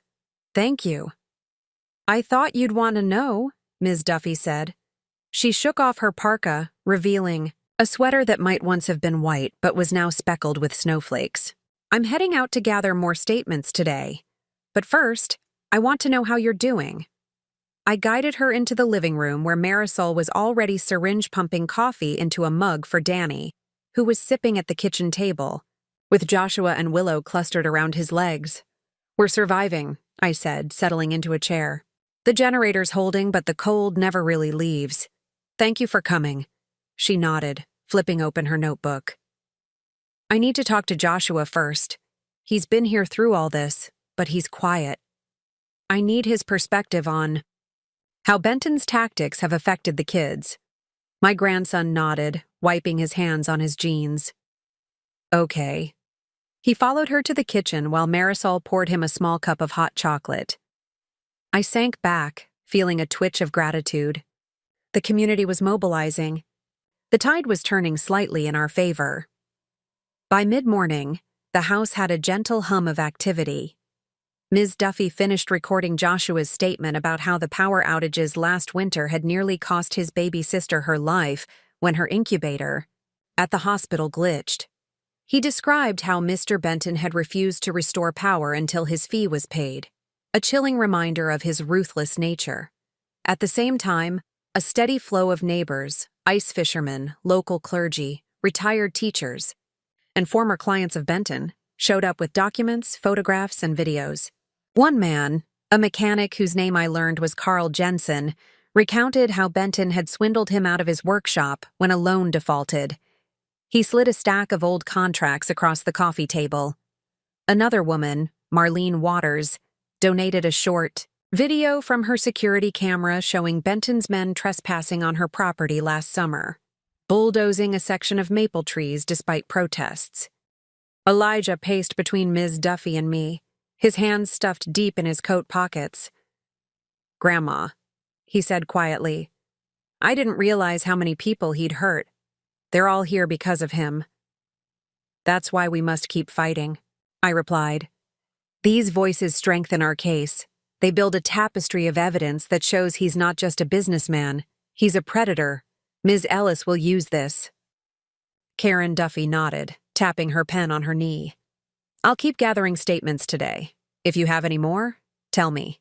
I'm publishing a follow-up piece tomorrow about this wave of community backlash. The more people see his face, the more they'll understand what you're up against." By noon, the pile of evidence on the coffee table had grown into a small mountain. Printed affidavits, notarized deeds, photos of fractured trees, receipts for unpaid work, recordings of angry phone calls, all meticulously labeled. Ms. Duffy helped categorize everything, while Elijah and I shouted out details, dates, names, times. "We've got at least 7 neighbors who will testify in court," Ms. Duffy said, writing furiously. That should offer a robust counter-narrative to Benton's attorney's claims. "And what about the security footage?" I asked. "Could we get records of his men's license plates? That would prove trespassing and intimidation." Duffy tapped her chin. "I'll ask Marlene to pull the full video and see if there's footage of specific license plates. If we can subpoena the camera footage, I'll get Ms. Ellis to draft that request." Just as hope flickered high, my cell phone buzzed. It was Ms. Ellis. "Loretta," she said with clipped urgency as I answered, "I need you in Concord this afternoon. I just got off the phone with Benton's attorney. He's filed a motion to challenge the injunction, claiming your affidavits were coerced, that you fed Elijah false words to sign. He wants an immediate hearing. Tomorrow morning." My heart lurched. "Tomorrow! We're not prepared." "I know, but they're pushing hard. We'll have to move fast. Can you and Elijah come to the office this afternoon?" I need to review all your documents and prepare for a full assault. I clenched the phone, my knuckles whitening. We'll be there as soon as we can. Thank you. I hung up and turned to Ms. Duffy and Elijah. Their attorney filed an emergency motion. They want to lift the injunction tomorrow morning. We need to get to Ms. Ellis this afternoon. Elijah exhaled, running a hand through his hair. I'm tired, Grandma. I can hardly keep going. I placed a hand on his shoulder. No, sweetheart. I am too. But we have to. This is our home, our family. We can't let them knock us down. Ms. Duffy closed her notebook. I'll finish compiling this evidence and send it over to Ms. Ellis. I'll meet you at her office if you get the chance. I nodded. Thank you. She gathered her papers and hugged Joshua and Willow, who had been hovering by the door. Stay safe, you two. They waved, and she disappeared into the snow. Elijah and I grabbed our coats and drove to Ms. Ellis's office. The roads again thickened with fresh powder. I kept the heater on full blast, as if the warmth inside could guard me against despair. When we reached her office, Ms. Ellis was waiting in the lobby, flanked by 2 paralegals. Their faces were grim, but resolute. Come in, Ms. Ellis said. She guided us into her office, shutting the door against the storm's howl. She laid out the evidence on her desk, 15 neat piles labeled A through O. This is everything you and Ms. Duffy gathered, plus the affidavits already filed with my office, she explained. We'll need to draft a response to Benton's motion, refuting their claims of coercion. I expect their attorney to be ruthless. He'll try to discredit Elijah. So we've compiled your text messages with him, audio recordings of your phone calls, and your own recorded statements made before the deed was signed. This shows Elijah's intention wasn't to defraud. He'd planned to fight this, but he was under duress. Elijah exhaled, relief flickering in his chest. So they have nothing on me. Not factual, Ms. Ellis replied. Now, we need you to review these statements one last time. Ensure the details are consistent. Any variation could be used against you in cross-examination. I nodded, stepping forward to read a neighbor's affidavit, where she described how Benton had threatened to sue her for back taxes if she didn't sign over her home. The pattern of intimidation was clear. He stalks the elderly, the affidavit read, flying in out-of-state tattooed men to break into our homes if we refuse to sign. My grandson was almost arrested for trespassing when he tried to protect me. Beneath each statement, Ms. Ellis had circled the crucial lines in red. I'll cross-reference these with the medical records you gave me, the bill from the repair shop, the hospital logs. We'll demonstrate that Benton's threats were ongoing, well before he ever approached Elijah. I touched Elijah's arm. He'll see how they all connect. The paralegals copied pages, scrubbed out personal identifiers where necessary, and prepared a legal brief. Ms. Ellis paced, her heels clicking against the hardwood floor. We'll file our response tonight, so it's in the judge's hands first thing in the morning. I'll see if I can push for an expedited hearing. If we delay, Benton will use that time to rally more support for his attack. I swallowed, a tangle of exhaustion and determination rising in my throat. Thank you, Ms. Ellis. No, thank you for your courage, she replied, laying a hand on my shoulder. Now get some rest. You'll need your strength tomorrow. We left the office just as dusk settled, a soft twilight glowing over the snow. I looked at Elijah as he started the car. His eyes were tired, but fierceness burned within them. Are you okay, love? I asked. He took a deep breath. I'm terrified, but I'm okay. I nodded, placing a hand on his knee. We'll face him together. That night, back at the house, I barely slept. I sat in the dim living room, reviewing the printed evidence by the glow of a single lamp, mentally rehearsing what we'd say in court, what Ms. Ellis might ask. The wind rattled the windows like a drumbeat, urging me to hurry. Just as I was about to drift into a troubled slumber, the phone rang. My heart jumped. I answered, my voice rough. Loretta Sinclair. It was a blocked number. A chill raced down my spine. Ms. Sinclair, a distorted voice hissed, metallic and cold. You've stirred up more trouble than you can handle. Tonight, you'll regret this. Make sure you trust the walls around you. They have ears. My blood turned to ice. I'd expected threats, but never had I been so direct. My grip on the phone tightened as I whispered, "Who is this?" The caller hung up. I stared at the dead line, my heart pounding. I looked at the boarded windows, the locked doors, the kids sleeping soundly behind them. I felt a surge of protectiveness so powerful, I nearly jolted off the sofa. "No one will hurt my family," I whispered, more to myself than anyone else. Dawn would come soon, and with it, the final test. Tonight, the walls not only had ears, they had voices of warning. And tomorrow, they would have our truth. The battle ahead would demand every fragment of our courage, every ounce of resilience we possessed. But as I stared at the frosted pane, I felt the unshakable knowledge that we were unbreakable. Our family, our home. No man's greed could ever shatter that, and with that, I let the first true rest seep into my weary bones, bracing for the storm about to break. I woke to the sound of my phone buzzing on the nightstand, a harsh vibration that startled me from a fitful sleep. I squinted at the clock, 5:18 a.m. My heart pounded as I sat up, rubbing my temples. For a moment, I forgot where I was. Then, the memory of Benton's threats flooded back. I stared at the ceiling, listening to the house's creaks as the wind slammed against its walls.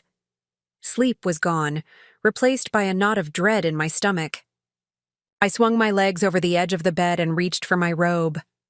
I wandered downstairs, passing the dim glow of the kitchen stove where Marisol moved quietly, stirring oatmeal for Joshua and Willow. She looked up when she saw me, concern etched on her face. "You okay?" she asked, sliding a bowl across the table. I nodded, taking a seat. "Just couldn't sleep. I'm going over everything in my head." She pressed a hand to my back. "We're all anxious." I swallowed the oatmeal, feeling its warmth soothe my nerves. "Is everyone up?" I asked. Marisol nodded. "Danny's loading the snowblower. Elijah's got his suit out, in case you need to borrow it for court. It's going to be a brutal morning." She sighed, her brow creased. "But we're ready." I finished my oatmeal and rose, stepping to the window to study the slate-gray sky.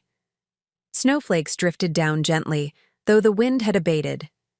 Outside, the footprints from yesterday had been covered, leaving the ground pristine and treacherous. I stared at the path leading to the car, already half buried. Danny's voice echoed from outside. "Grandma, I'll clear a path to the car." He hammered the door open, chest puffed out. "Good morning," I said with forced cheer. He grunted, a reply, and headed to the driveway, blasting the snowblower. I watched him, muscles working beneath his flannel shirt. His dedication never ceased to amaze me. Elijah appeared behind me, buttoning his shirt. "Grandma, I'm going to head to Ms. Ellis's office now. They said to arrive by 7:30. He swallowed. I'm scared, Grandma. What if they tear us apart in court?" I reached out, smoothing his hair. "I know, but we have the truth and our community behind us. We've faced bigger storms than this and survived. We will, again." He nodded, though relief flickered across his features for only a moment. "Marisol will drive you," I said. "She'll drop you off. I have to get to the courthouse too, but I'll meet you there." He gave me a quick hug and disappeared down the hallway. I felt the familiar ache. This was my boy standing on the brink of a legal battlefield alone. I turned to Marisol, who stood near the stove, eyes shining with worry. "Thank you," I said gently. "Good luck," she replied. I squeezed her hand and slipped on my coat. The rest of the house was waking, and I could hear Joshua groaning as he sat up, aching for one final hour of sleep. "I'll be back soon," I told him. He nodded, bleary-eyed. Outside, the air was a frozen broom. The snowblower had cleared a narrow passageway, but fresh powder already drifted into the edges, making each step a challenge. I clenched my hands within my gloves and trudged to my old sedan, which was now almost completely blanketed. Danny crouched beside it, scrubbing ice from the windshield with a stiff brush. "What's that noise?" I asked, straining to hear above the blower's roar. He flicked a glove. "Snowplow truck. They're coming down Oak Road. It's one of the only roads open to the main highway." I exhaled. "Let's hope they keep this path cleared for now." He nodded. "You ready for this?" I closed my eyes, steeling myself. "As I'll ever be." He hit the starter, and the engine coughed before roaring to life. The heater kicked on, sending warm air onto my frozen face. I hugged the wheel, imagining how many times I'd sat behind it, towing Elijah out of ditch ravines in my younger days. This time my mission was more dangerous, more vital. "Drive safe," I said, and he nodded, shoulders steady beneath his coat. I eased the car backward, heading for the invisible road beneath the growing blanket of snow. Every inch felt like a battlefield unmarked by flags, silent, treacherous, and unforgiving. The trip to Concord was tense. At each intersection, I slowed to a near crawl, scanning for black ice, for flashing lights, for any sign of a crooked van that might be Benton's men scouting our movements. The radio crackled with a local news report. Benton's spokesperson accused us of fabricating allegations, portraying the Sinclair family as extortionists. My stomach churned. Public opinion could be a double-edged sword. When I arrived outside, the courthouse at 7:25 a.m., the parking lot was nearly empty. The driveway was a hurdle of packed snow, and I maneuvered the car carefully, sliding into a spot and cutting the engine. I looked at my reflection in the rearview mirror. Gray hair, lines etched deeply around my mouth and eyes, exhaustion swelling my face, but also a fire in my eyes. It was the same fire I'd seen in Elijah when he was a boy, riding his bike faster than I ever thought possible, daring the world to catch him. Now he was doing the same in a courtroom, racing against an avalanche of lies. I stepped out into the cold and slipped my papers into my purse, the injunction documents, copies of the evidence indexes, my own statement about Benton's phone call.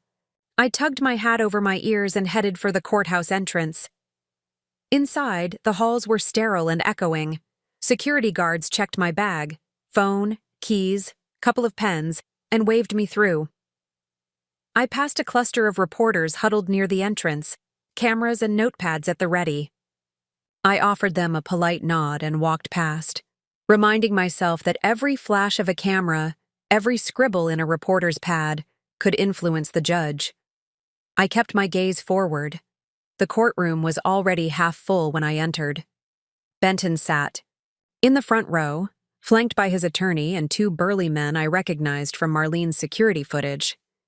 Their eyes darted around the room, sizing us up, as if looking for our weaknesses. They appeared confident, smug, adores cloaked in silk.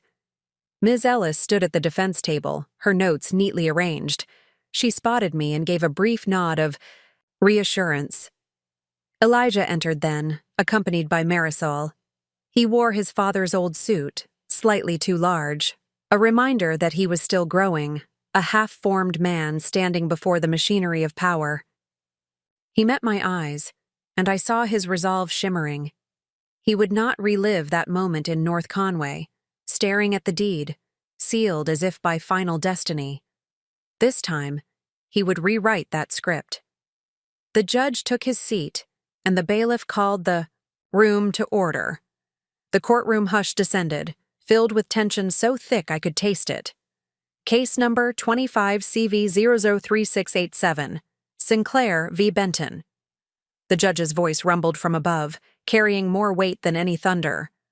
Court is now in session. For a hearing on Benton's motion to vacate the preliminary injunction, counsel will present Benton's attorney rose with a practiced grace, speaking with confident clarity. Your Honor, contrary to the previous finding, we maintain that the deed executed by Mr. Sinclair was valid and voluntary. The affidavit submitted was assembled under my client's right to protect his property from delinquent debt holders. There was no undue influence, no coerced testimony. We request that the injunction be dissolved immediately, returning Mr. Benton to the rightful possession of the property. She paused, letting her words hang like stones. We will provide testimony that Mr. Sinclair had independent legal counsel at the time of signing, and that the market value of the property exceeded the debt owed to my client. I felt my breath catch. She had found evidence of Elijah's prior consultation with a low-cost lawyer in North Conway. It had been innocuous then. He'd needed a notary for a car loan. Benton's attorney was now twisting it to suggest he was an experienced real estate negotiator who knowingly sold his home. My heart hammered. Ms. Ellis rose smoothly. She opened her folder, pulling out a thick stack of pages. Your Honor, the notion that Mr. Sinclair acted with full knowledge is refuted by the record. We present Exhibit A, a transcript of their final phone call, recorded on January 28th, where Mr. Benton explicitly threatened to padlock the premises, an illicit threat unrelated to debt collection. Exhibit B, the diary entries of Mr. Sinclair's mother, Loretta Sinclair, documenting repeated conversations urging him to reconsider, showing he never had the capacity to make a rational decision under intimidation. I felt a twitch in my chest. My diary entries, those handwritten pages where I recorded each phone call, each threat, now served as legal evidence. I'd been careful to catalog every word he'd said to us, worried as a mother worrying her son. Now it was a weapon. Furthermore, she continued, we have affidavits from neighbors attesting to Mr. Benton's history of predatory tactics. We ask the court to weigh the cumulative evidence of duress, both emotional and financial, against Benton's continued insistence on profiting off of a widow's legacy. She laid the papers on the bench, her eyes meeting mine. And finally, Your Honor, Exhibit C, a documented record of power outages coordinated by Mr. Benton's agents, resulting in clear evidence of intimidation tactics. The judge leaned forward, scanning the pages. His gaze flicked up to me, lingering a moment before returning to his notes. I sat, my head held high, though my heart felt torn between fear and hope. The next hours would determine the fate of our home. The day stretched on, punctuated by legal jargon, objections, and cross-examinations. Elijah took the stand for the first time, his voice steady as he recounted the fear he felt when he signed the deed, how the room had felt colder than the snow outside, how Benton's smile had twisted into something predatory. The cross-examination was brutal. Benton's attorney tried to paint him as gullible, as someone who sought a quick payday. But with each question, Elijah's resolve solidified. He looked at me across the courtroom when he spoke of the threat to our family's legacy, and I saw in his eyes the reflection of every sacrifice we'd made. By late afternoon, the judge requested closing statements. Ms. Ellis delivered a stirring plea. Your Honor, this case is not about a debt. It's about safeguarding a family's history. The evidence of coercion is straightforward. Threats to lock a man out of his ancestral home if he did not comply. Mr. Benton's only defense is that a signature on paper is absolute, but we know better. Contracts signed under intimidation have no weight. We ask the court to deny their motion so that true justice can be served. Benton's attorney responded with icy precision. Your Honor, we ask that this court respects the sanctity of lawful agreements. A man that wields his home against others is a risk in any community. However, a signature is a signature. We ask you to lift this injunction so rightful ownership can be restored. She pulled out a contract binder, thrusting it toward the judge. Then, silence. The judge closed his eyes and rubbed his temples. I will issue a ruling tomorrow morning, he announced. This court stands adjourned. The gavel struck like a hammer, and the courtroom erupted into muted chaos. Benton rose, his eyes smoldering with triumph, while I felt a strangled mixture of anxiety and relief. I caught Elijah's eye as we moved toward the exit. He gave me a small nod of encouragement. "No matter what, Grandma," he whispered. "I'm proud of you." I blinked back tears, squeezing his hand. "I'm proud of you." Outside, the air felt sharper, as though infused with every prayer and every promise our family had made. We climbed into the car, Jess from the press snapping photos through the window. I offered a polite wave as Ms. Duffy asked for a quick comment, though my voice shook as I thanked the judge for his careful consideration. Back at the house, the kitchen table had been cleared of evidence. Now it held a simple arrangement of coffee, stale bread, and leftover soup. The hush in the living room was palpable as we prepared for the longest night of our lives. Marisol poured me a cup of coffee and slid an envelope across to me. Loretta. "Sinclair, please listen to the attached voicemail straight through. There is no distortion." My fingers trembled as I opened my phone and played the message left early this morning. "Ms. Sinclair?" The same distorted voice hissed, "You think you can hide behind the walls? Tomorrow the judge's gavel will fall and your home will crumble. By the time you hear this, it'll be too late. Remember, walls have ears, eyes see every move, and we know how to make you suffer." My blood ran ice cold. I slammed the phone onto the table and scooped up my coffee, spilling half of it onto my lap. "What is that?" Elijah demanded. I held up the phone. "More threats." He stared at me, anger sparking in his eyes. "How will we know what they're planning tomorrow? What if they're in the courthouse? What if they're watching us right now?" I slammed a fist on the table, letting the mug rattle. "I don't know, darling, but I'm not afraid. If they think they can intimidate us into surrendering our home, they're dead wrong. We will stand and face them. Together." My voice was stronger than I felt. I saw Marisol and Danny exchange a look, wonder, pride, fear, all at once. We were in the eye of the storm, our future hanging by a thread, and yet the bonds between us shone brighter than any darkness. I took a deep breath, feeling my pulse slow. Tomorrow we go back to court. We fight until the judge sees the truth. And then, I pressed my hand to Elijah's shoulder. Whether we win or lose, we rebuild. No one can take what's inside us. Our love, our memories, our legacy. Not Benton, not anyone. Elijah nodded, tears glistening in his eyes. Together. We held each other in that small kitchen, the world outside frozen. The judge's decision loomed, and Benton's threats hung like a guillotine. But in that moment, with the warmth of my grandchildren and the unyielding presence of my family, I felt the flicker of hope reignite. I whispered to the gathering dusk, "We are the Sinclairs, and we endure." That afternoon, a knock on the door startled me. I answered to find Ms. Duffy on the porch, her face illuminated by the gray light. "Ms. Sinclair, I have an update. The judge granted our request for additional time. He's seen enough evidence of intimidation. He postponed the final ruling by a week to ensure a thorough investigation. We have time, more time than I thought." I blinked, relief washing through me like warm rain.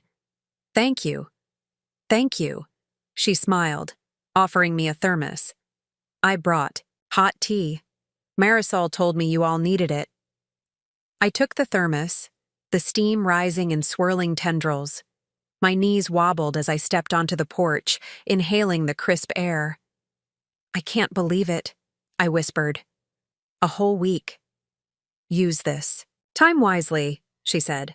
"Gather more evidence. Keep the community involved. This fight isn't over, but right now you have a reprieve. Drink your tea, rest, and prepare." I nodded, my gratitude spilling over. She began to walk away, then paused. "Ms. Sinclair?" I turned. This story took us a long time. If you like it, subscribe. Now, back to the story. I watched her disappear down the snowy street, her words echoing in my mind. The phrase felt out of place, a glimmer of the digital world intruding on our reality. Yet it made me smile, reminded me how many people followed our struggle online, how hope could spread with a single click, a week to strengthen our case, a chance to call witnesses, a chance to gather final proof. It was the break we needed. I walked back into the house, feeling my heart pound with a renewed vigor. Inside, Elijah was cradling Willow in the living room, telling her a bedtime story. Danny was rigging up motion detectors by the front windows, and Marisol was knitting, socks by the heater. They delayed the ruling, I announced, laying the thermos on the table. Elijah looked up, eyes wide with disbelief and relief. "That's amazing, Grandma," Marisol beamed. "You did it." I shook my head, tears welling in my eyes. "No, we did it. All of us." As I poured tea into mugs for everyone, I felt the warmth seep into my bones and my soul. The walls of this old house held our laughter, our tears, our history. And tonight, they held the simple comfort of family, the promise of a tomorrow where our legacy could stand unbroken. Outside, the snow continued to fall in soft sheets, blanketing the world in fresh white hope. Inside, we were safe. For now. And as long as we had each other, I knew we could face whatever storms lay ahead. With that thought, I raised my mug in a silent toast to family, to endurance, and to the unwavering belief that love can withstand even the fiercest blizzard. The future remained uncertain, but in that moment, I found a blaze of conviction in the heart of winter's chill. Daylight crept into the Sinclair household like a tentative promise, softening the edges of the frozen world outside. The delicate light slipped through the windows upstairs, illuminating a scattering of snowflakes on the windowsill. I sat at the kitchen table, drinking a cup of weak coffee, its warmth seeping into my bones. Around me, the house buzzed with activity. Danny was in the basement, tinkering with the generator's carburetor to ensure it wouldn't fail in the week ahead. Marisol was sorting through blankets, marking them for each room. Joshua, bleary-eyed, but determined, was stacking extra firewood beside the stove. Willow toddled around in the living room, her rosy cheeks pressed against the glass of her toy snowman, enthralled by the swirling flakes. Elijah stood at the counter, reviewing his notes. He'd been at Ms. Ellis's office since early morning, poring over every affidavit, every recorded phone call, every piece of printed evidence. His eyes were bloodshot, and beneath his eyes, dark circles betrayed his exhaustion. Yet despite that weariness, there was a steeliness in his stance, a readiness to face whatever came. I rose and slipped a hand to his shoulder, feeling the tension in his muscles. "Darling," I said softly, "take a break. Eat something." He glanced at me, a small, grateful smile flickering beneath his tired gaze. "I will, Grandma. I just want to make sure everything is perfect." "It's already perfect," I replied. Though I knew the lie, nothing could ever truly be perfect when we stood on the brink of losing everything. "Now, sit down. Let Marisol feed you." Elijah exhaled and sank onto a stool as Marisol ladled oatmeal into a bowl for him. "This story took us a long time," I teased gently, using the refrain from Ms. Duffy's interview 3 days earlier. "If you like it, subscribe. Now, back to the story." Elijah laughed, the sound a brittle relief.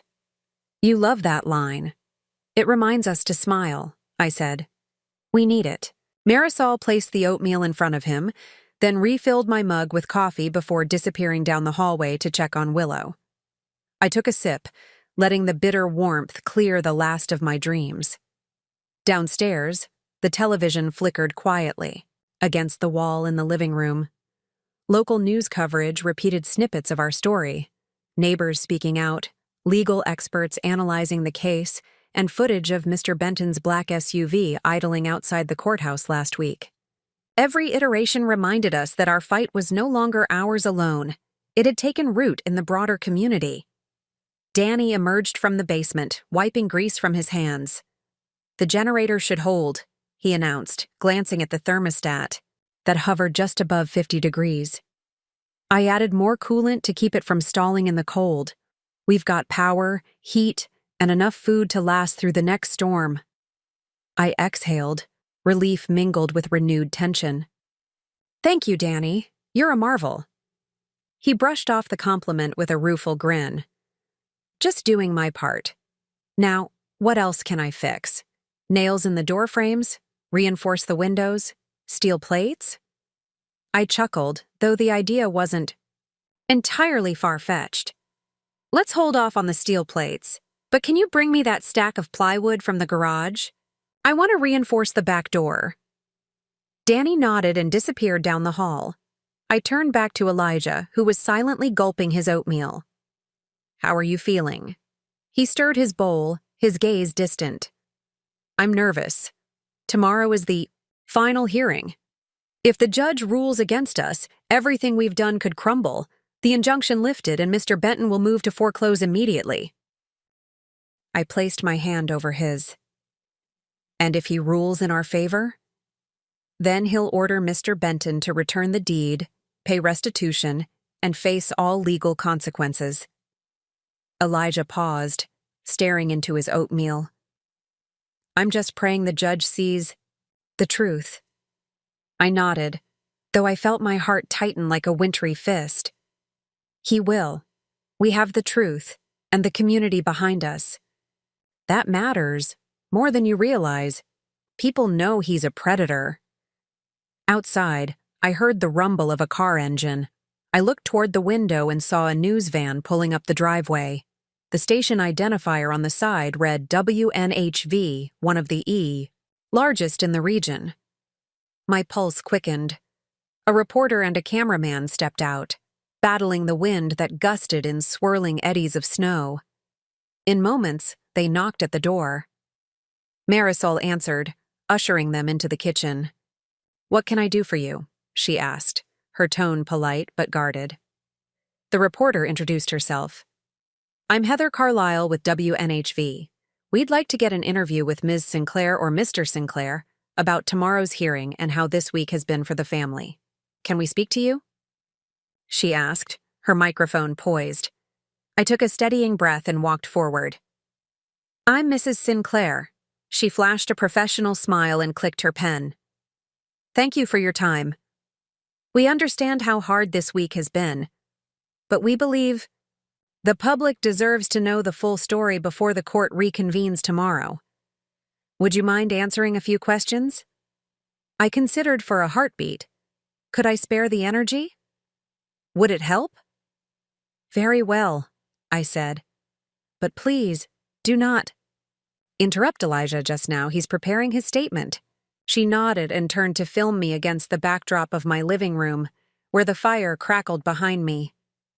"Mrs. Sinclair, how are you coping with the threats and the court's decision scheduled for tomorrow?" she began. I straightened, looking into the camera with a calm intensity. "This has been the hardest week of our lives, but my family and I have no choice but to stand strong. We're fighting not just for a piece of land, but for our heritage, our memories, and our homes." Future. Mr. Benton has used intimidation and threats to bully us, but the bravery of our neighbors has shown him that he cannot break us. We are prepared to face the court tomorrow, and we trust that justice will prevail. The cameraman recorded my words as though capturing an incantation of hope. I felt my voice quaver only once, when I mentioned our neighbors. I refused to let tears fall. If I cried on camera, the world would see my fear rather than my resolve. "Thank you, Mrs. Sinclair," the reporter said, packing up. "We'll run this segment tonight at 6. Best of luck to you and your family." I nodded and watched them leave, the news van's wheels crunching on the half-cleared driveway. The scent of hot coffee and pine torches burned in my nostrils. "The mod community is with us," I said to Elijah, who had paused at the doorway, listening. He exhaled, a shaky breath of gratitude. "That will help." "Yes," I replied. "But don't rely solely on public opinion. We still must focus on the evidence." Elijah nodded, then went back to his room to practice reading aloud from the transcript of his sworn statement. I watched his retreating shoulders, savoring the way his head tilted forward, folding over the binder of documents. He was determined to make every word count. Throughout the afternoon, the household moved with a quiet intensity. Marisol prepared hot lunch, chicken broth with matzo balls, hoping to bolster our spirits. Joshua and Willow sat at the table, Willow's spoon clattering against her bowl as she ate her soup, and Joshua ate quietly, repeatedly glancing at me with worried eyes. "Grandma," he whispered, "if the judge rules against you, what will happen?" I paused, considering how to answer a child in a way that wouldn't overwhelm him. "We will find somewhere safe to stay," I said, running a finger over his thick braid. "Uncle Joseph has offered us his vacation cabin in New Hampshire if we need it. We'll do what we must to keep the family together. But I'm confident the judge will see the truth." Joshua nodded, though his lips wobbled. "I trust you." "Thank you, sweetheart." I smiled gently. Meanwhile, the team from WNHV prepared a second segment, featuring a local pastor whose church had held a fundraiser for us. He spoke into the camera about Benton's prior community stands, how he had pressured several parishioners into signing away their homes. The broadcast integrated interviews with other victims: the mechanic, the landowner, the widow whose trees were destroyed. Each voice formed a chorus of outrage, testifying to the pattern of cruelty. By mid-afternoon, I saw a number of posters outside the house, handmade signs reading "Stand with the Sinclairs" and "Stop Predatory Land Grabs." A motley assemblage of car horns honked in solidarity as neighbors drove past, their windows rolled down, their cheers muffled by the wind. I watched from the front porch, wrapped in a thick shawl. The scene felt surreal. Our home had become a beacon for so many, a testament to standing up to cruelty. I felt my heart swell, though a tremor of fear still danced at the edges. "Come inside," I whispered to myself. Inside, Ms. Duffy arrived unannounced, her cheeks flushed and hat askew. From the snow, she bounded into the living room, her laptop bag slung over her shoulder. "I just got a tip. There's proof that Mr. Benton's not only been cutting deals with desperate homeowners, but he also bribed a local official to overlook code violations. When he built his newest development, I have a copy of the official memo." She slammed the folder on the table, rattling the evidence. "That's huge," I said, staring at the typed memo. "If Ms. Ellis can use this—" "I sent it to her an hour ago," Ms. Duffy cut in, panting. "She's already drafting a supplemental brief. This could tip the scales." I felt my pulse flutter. "Oh, thank God." "But you need to be careful," she added, her expression grave. "Now that he's cornered, Mr. Benton will lash out. We need airtight security. Around you." I convinced the local news crew to stand guard tonight, and I talked with a retired state trooper who will volunteer to patrol the property. "Thank you," I said, feeling gratitude and exhaustion knot inside me. "I'll stay until you're settled," she said. Her presence felt like a lifeline. I nodded, allowing myself a moment of vulnerability. "Can we fill a few more stations with wood?" I asked Danny, who had been quietly watching. "Consider it done," he replied, already moving toward the back room for more blankets. Elijah emerged from his room, dressed in his suit. His eyes were rimmed with crimson, but there was a fierce clarity in them. "Mom," he said, using the name he reserved for moments when he needed reassurance. I turned, gently brushing a lock of hair behind his ear. "Darling." "Are you ready for tomorrow?" he asked. I took a steadying breath. As ready as I'll ever be. We've done everything we can. Now we must trust Ms. Ellis and the judge. He nodded. I trust too. I closed my eyes, letting the slow rhythm of his breath calm me. Night came swiftly, bringing with it a crystal hush that settled over the house. Ms. Duffy and the retired trooper patrolled the perimeter, their low voices and flashlight beams weaving shadows across the snowbanks. Inside, the heater held steady, but the air felt charged with anticipation. I sat by the fireplace, a blanket draped over my lap, and watched Elijah practice speeches in the mirror. Each time he recited a line, he paused, studying his reflection, making subtle corrections. I found myself entranced by his determination. He was no longer just my grandson. He had become a man ready to stand before the world. Marisol sat beside me, her knitting needles clacking against each other. "Do you think it'll be enough?" she whispered. I exhaled, studying the flames as they danced and crackled. "Yes, it has to be." Joshua and Willow came down in their pajamas, their eyes heavy with sleep. "Grandma, can you tell us a bedtime story?" Willow asked, yawning. I smiled at them, bending down to lift Willow into my arms. I told them a story of a grandmother who defied a blizzard to save her family's home, a strong wind that tried to steal their spirits, and a community that rallied to protect them. I wove in details: the black SUV that threatened their windows, the armed men who prowled the grounds, the determined faces of neighbors who refused to let them stand alone. I spoke until Willow's eyes closed, her breathing deep and even. Joshua listened, his face a mixture of fear and pride. When I finished, I tucked them into bed and kissed their foreheads, feeling a lump of worry in my throat. "Sleep well, my dears," I whispered. I tiptoed out, returning to the living room. The fire had burned low, but the embers glowed like watchful eyes. I watched the dancing sparks as if they were tiny beacons of hope. As midnight approached, I padded to the back door to check the plywood I'd helped Danny secure earlier. The boards were tight, nails hammered flush against the frame. The lock clicked when I tested it. I exhaled, letting a sliver of relief in. Suddenly my phone rang. I started, pressing it to my ear. "Mrs. Sinclair?" It was Ms. Ellis, her voice, low and urgent. "I've just received word from the judge's clerk. He's pushed the final ruling from tomorrow morning to tomorrow afternoon. That gives us a few more hours to rest and finalize the brief." "Thank God," I whispered, pressing a hand to my heart. "Yes. But I need to review one more piece of evidence tonight, a deposition from Mr. Benton's own attorney, admitting to bribing that official." "It's big, Loretta. It's exactly what we need." My eyes widened.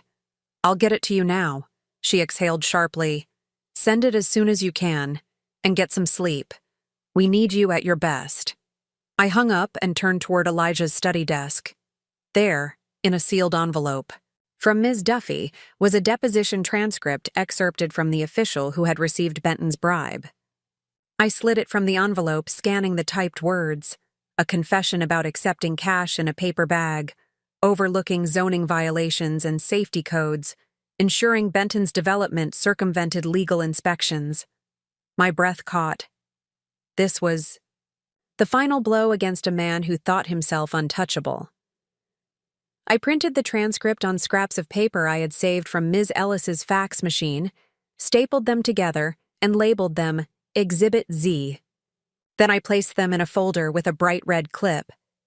I stepped into the hallway, looking at the sleeping forms of my daughter-in-law, my son, and my grandchildren. Their chests rose and fell, peaceful in sleep. I felt a surge of fierce protectiveness and love. "Tomorrow," I whispered into the darkness. "Tomorrow, we win." I returned to the living room, placing the folder on the coffee table beside the others. Then I sank into the armchair and closed my eyes, letting exhaustion overtake me for the first time in nearly a week. As I drifted into a deep sleep, I dreamt of white flags descending across the skies of North Conway, of a judge's gavel shattering the chains of injustice, and of a chorus of voices singing anthems of victory. I awoke to the faintest light filtering through the curtains, my heart beating with the memory of my dream. The house was silent, heavy with the anticipation of the day ahead. I sat up slowly, running a hand through my hair as I tried to quiet my thoughts. I rose and dressed in the same outfit I'd worn the day before. A dark skirt, a blouse with a subtle floral pattern, and a shawl draped over my shoulders. I pinned a small silver brooch, my grandmother's locket, near my collarbone. Downstairs, the aroma of fresh coffee greeted me. Marisol stood by the stove, her eyes tired but hopeful. "Morning," I said quietly. She poured a mug and slid it across. "Morning. I made blueberry muffins, too." I smiled and accepted the mug. "Thank you." I sipped the coffee, feeling its warmth chase away the last remnants of sleep. Danny emerged from the back room wearing a thick flannel shirt and jeans. He held a plate piled high with muffins. "Thought you could use energy," he said with a grin that failed to reach his eyes. "It's snowing again and the roads will be a mess." I nodded, biting into a muffin. It was sweet, bursting with blueberries, a small comfort in the midst of turmoil. "Where's Elijah?" I asked, glancing at the mantel clock. "He should have left by now." "He left at first light. Marisol drove him down, and Ms. Ellis's car probably picked him up near the junction. It's a 2-hour drive in this weather, so he likely just arrived." "Good," I said. The television in the corner flickered on, and Heather Carlisle announced the morning bulletin. "Good morning, New Hampshire. Snow continues to blanket the White Mountains, with travel advisories in effect across Interstate 93. But in North Conway, the storm centers around the Sinclair family's final day in court. Today, the judge will decide the fate of their ancestral home against developer Harold Benton. We'll have live coverage at noon. Police have posted road patrols along the routes to the courthouse to ensure safe passage." I felt a flutter in my chest. Headlines scrolled along the bottom. "Sinclair family rallies community in land dispute. Judge's ruling imminent Benton's attorney denies coercion claims. Cites valid contract. Neighbors stand guard outside Sinclair home, avoiding." Intimidation. Marisol clicked off the set.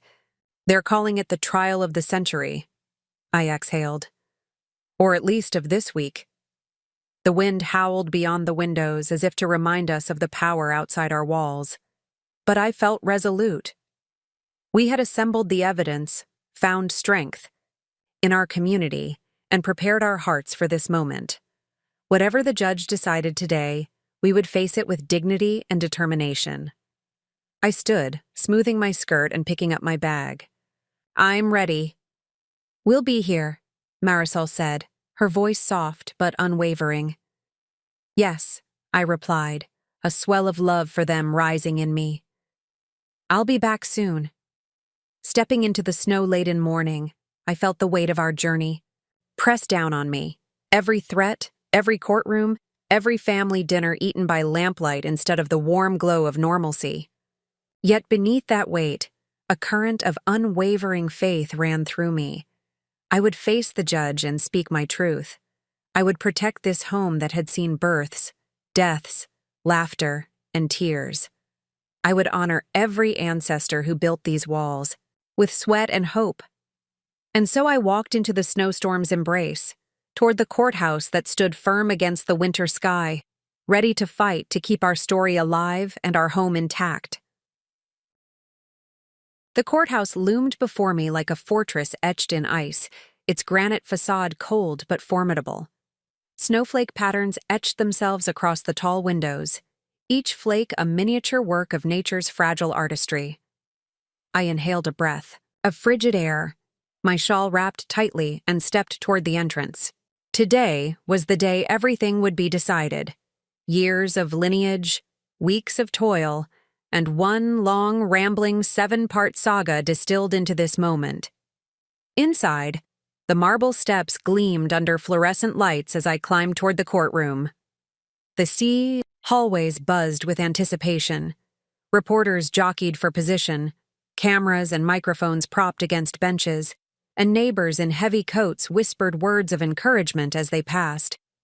My neighbors, Helen and Frank Garvey, stalwart residents who brought casseroles and blankets the day the first snow fell 2 weeks ago, Pastor Timothy Green, who presided over last Sunday's benefit, his Bible clasped in one hand and a plaid scarf in the other, and Maureen J., whose porch light burned nightly for us when fear threatened to overwhelm. I reached the courtroom doors a mere 10 minutes before proceedings began. The clerks gave me a quick nod, directing me toward the front row where Mr. Benton sat smugly beside his attorney, a sleek folder in hand. His eyes flitted toward me, then darted away, as though he expected victory to be handed to him like a trophy. Ms. Ellis, poised at the defense table, whispered reassuringly, her voice measured. "We've submitted Exhibit Z, the deposition of the code enforcement official. That's our keystone." I nodded, swallowing back a lump in my throat. "Mr. Sinclair is present," the bailiff intoned. The judge entered, his robe sweeping behind him like dark wings. He was a tall man, graying at the temples, with eyes that held the burden of countless difficult decisions.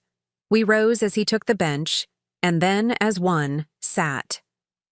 This hearing is to consider the defendant's motion to vacate the preliminary injunction in case number 25 CV003687. He began. "We will begin with the plaintiff's counsel's presentation."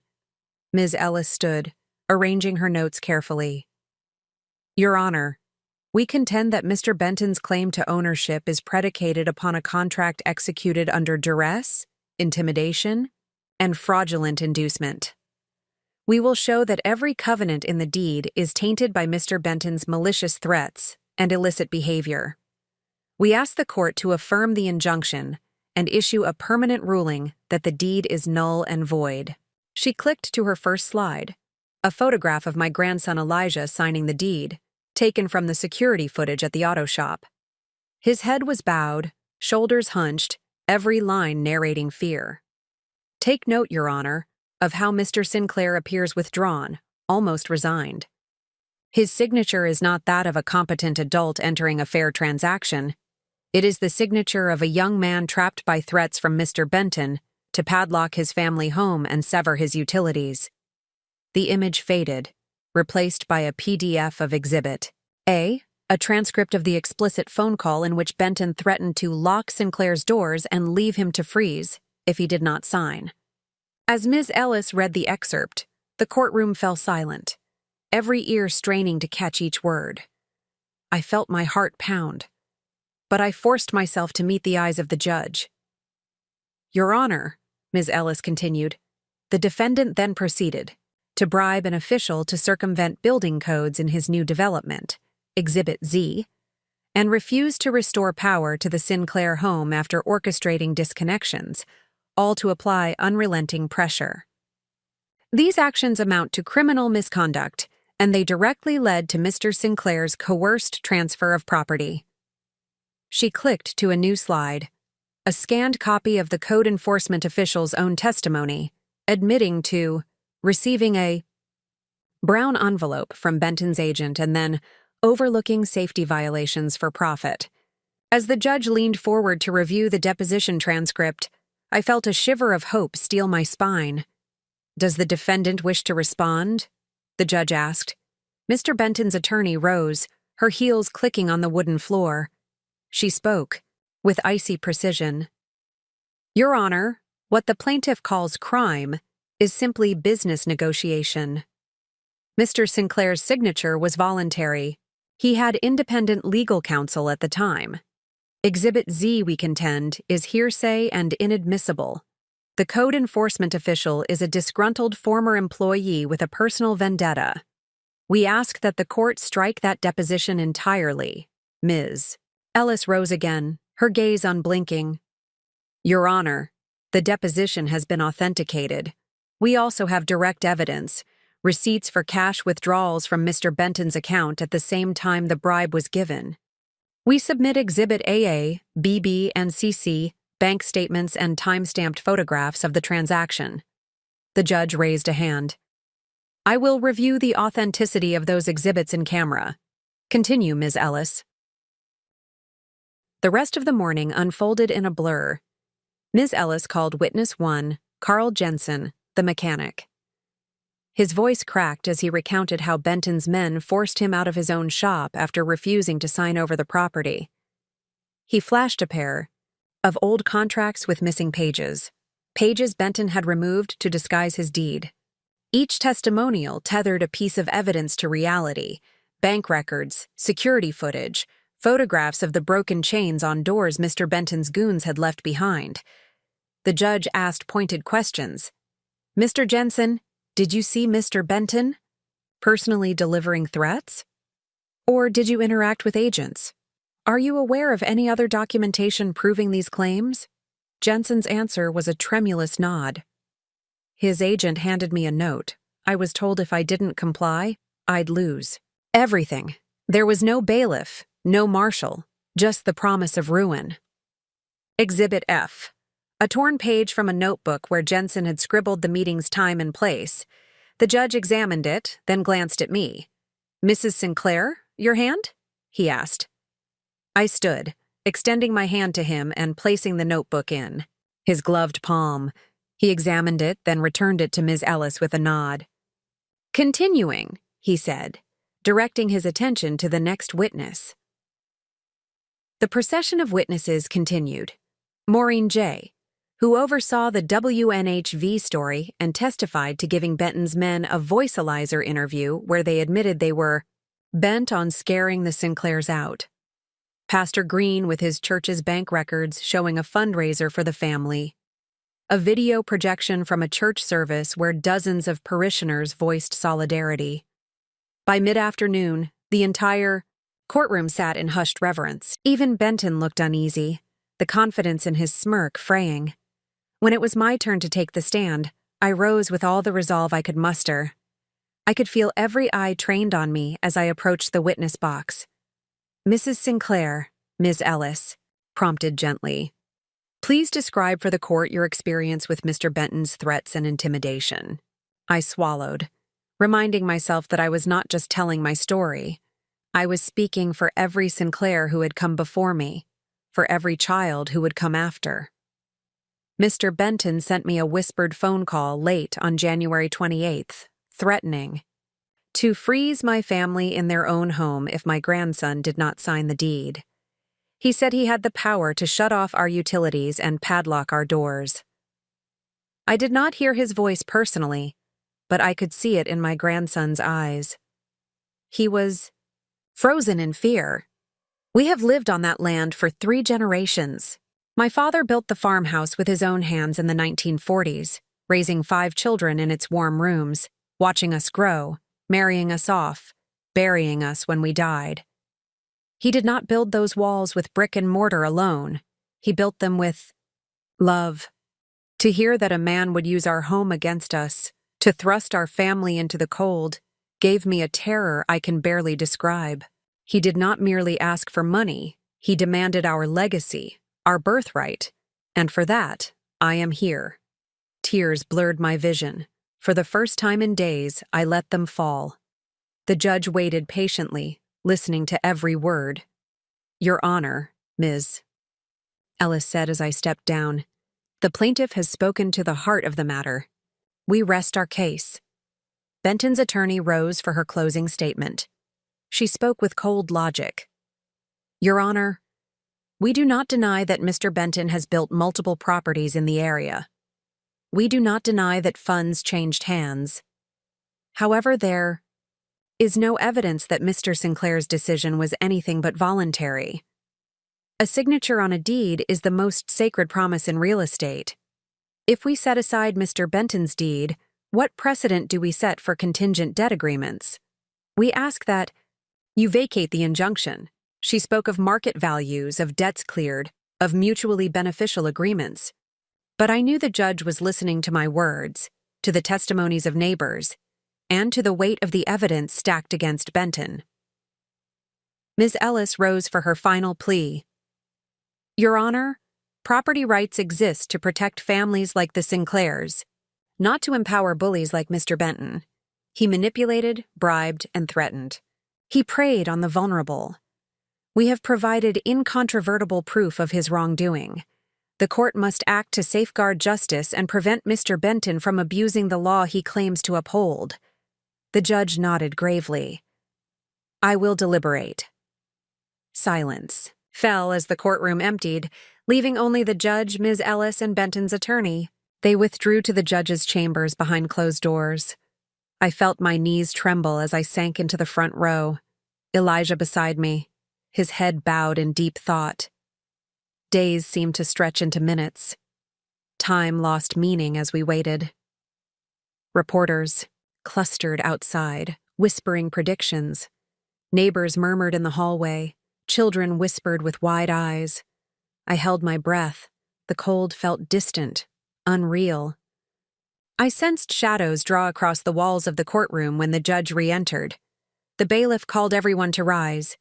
The judge took his seat. He unfolded the ruling from the bench, each line crisp and clear. In the case of Sinclair versus Benton, he began, voice echoing in the hushed chamber, I find that the deed executed under duress between the parties is invalid. Mr. Benton's actions constitute a pattern of unlawful intimidation and bribery, undermining the integrity of the agreement. Therefore, this court affirms the preliminary injunction and orders that the property in question remain in the name of Mr. Sinclair. Any claim by Mr. Benton to ownership is hereby declared null and void. Furthermore, Mr. Benton is ordered to pay restitution to the Sinclairs for costs incurred. This matter is concluded. A hush fell. Then the gavel struck. The courtroom erupted in a wave of relief and disbelief. Ms. Ellis sank into her chair, exhaling a breath she hadn't realized she was holding. Benton sat frozen, his face paling, his attorney at his side, mouths open in shock. I felt my legs buckle, and Elijah caught me, steadying me. Tears spilled as I stared at the judge, feeling gratitude and vindication wash over me in warm floods. My grandson had his home back. Our legacy was intact. Ms. Ellis moved toward us, enveloping us in a tight embrace. You did it, she whispered. No, I replied, my voice thick with tears. We did it. Exiting the courtroom felt like stepping into sunlight after months underground. The press swarmed us, flashes blazing like stars as they captured our victory. Neighbors cheered. Pastor Green slipped his arm around my shoulders, tears running down his cheeks. Your fight was our fight, he said. I nodded, eyes shining. And now it's over. In the weeks that followed, Benton's name became a cautionary tale.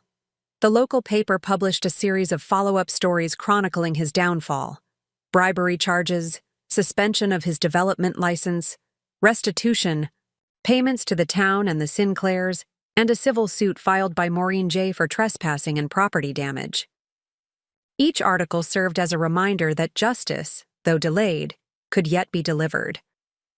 Back home, the Sinclair house felt warmer than ever. Danny rewired the thermostat, ensuring the heat would never fail, and Marisol draped new curtains over the windows, letting sunlight flood each room. Joshua and Willow danced through the living room, building forts out of blankets, their laughter echoing off the walls like joyful bells. At night, I found solace in the quiet hum of the generator as it powered the lights and heat. I sat in my favorite armchair, the framed photographs of my ancestors gracing the mantel. I gazed at them, smiling softly as I remembered the journey. The snowstorm, the threats on the walls, the week-long battle in court, and the final gavel's echo that restored our lives. Elijah and I walked the grounds one evening, the first thaw of late winter melting patches of snow, revealing the grass that would soon spring to life.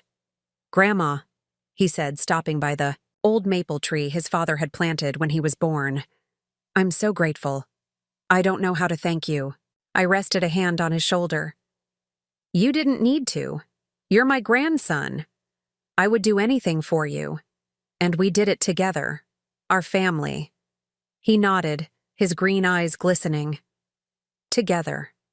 As we walked back toward the house, a gentle breeze rustled the bare branches overhead, as though the oak and maple themselves whispered congratulations. I paused by the swing set, where Willow had drawn chalk hearts on the concrete. I knelt and ran a finger across one, the pastel color trembling beneath my touch. Home, I whispered to the wind. Inside, Marisol prepared dinner for a crowd. Thank you meal for every neighbor, lawyer, and friend who had stood with us. The dining table groaned beneath platters of roast chicken, bowls of mashed potatoes, dishes of fresh vegetables, and my own apple pie, still warm from the oven. A patchwork of chairs and makeshift seating formed around the table, every seat filled with smiling faces and open hearts. Pastor Green offered a blessing. Lord, we thank you for guiding this family through the storm, for standing with them when darkness threatened to overwhelm. We thank you for this home, straightened now, and for every friend who stood in solidarity. May this house be a beacon of hope for all who need refuge. We passed dishes and laughter, tears and stories around the table. Benton's threats felt like distant echoes now, vanquished by the collective courage of a community that refused to be silent. After dinner, Elijah and I sat on the porch, the first star flickering above the snowy horizon. What will you do? Now, Grandma? He asked, his voice soft in the hush. I gazed at the sky, head tilted back. Live. And what's next for you? I swallowed, thinking of all the stories I'd told, all the chapters we had lived. Tomorrow I will take a long walk in the woods. I will help you plan for repairs. I will teach Willow how to bake her first pie. I will sit by this tree with you and remember how we saved our home. He smiled, wrapping an arm around me. Love you, he said. I pressed my cheek to his shoulder. I love you too. He stood and offered me his hand. Come on, let's go inside. Mom made cocoa. I took his hand and rose. As we stepped toward the door, the wind whirred around, us in a gentle lullaby, carrying away the last whispers of winter's fury. Before I reached the threshold, I paused and turned to look at the house. The windows glowed like friendly eyes. The snow sparkled under the lamplight, and the world felt peaceful once more. I closed my eyes, letting the moment etch itself into my memory. Everything we'd endured was now sealed in these walls, immortalized, in the laughter, the love, and the unwavering spirit of our family. With one final breath of the cold night air, I whispered, 2 more great stories are next. Don't miss them. Subscribe and turn on notifications.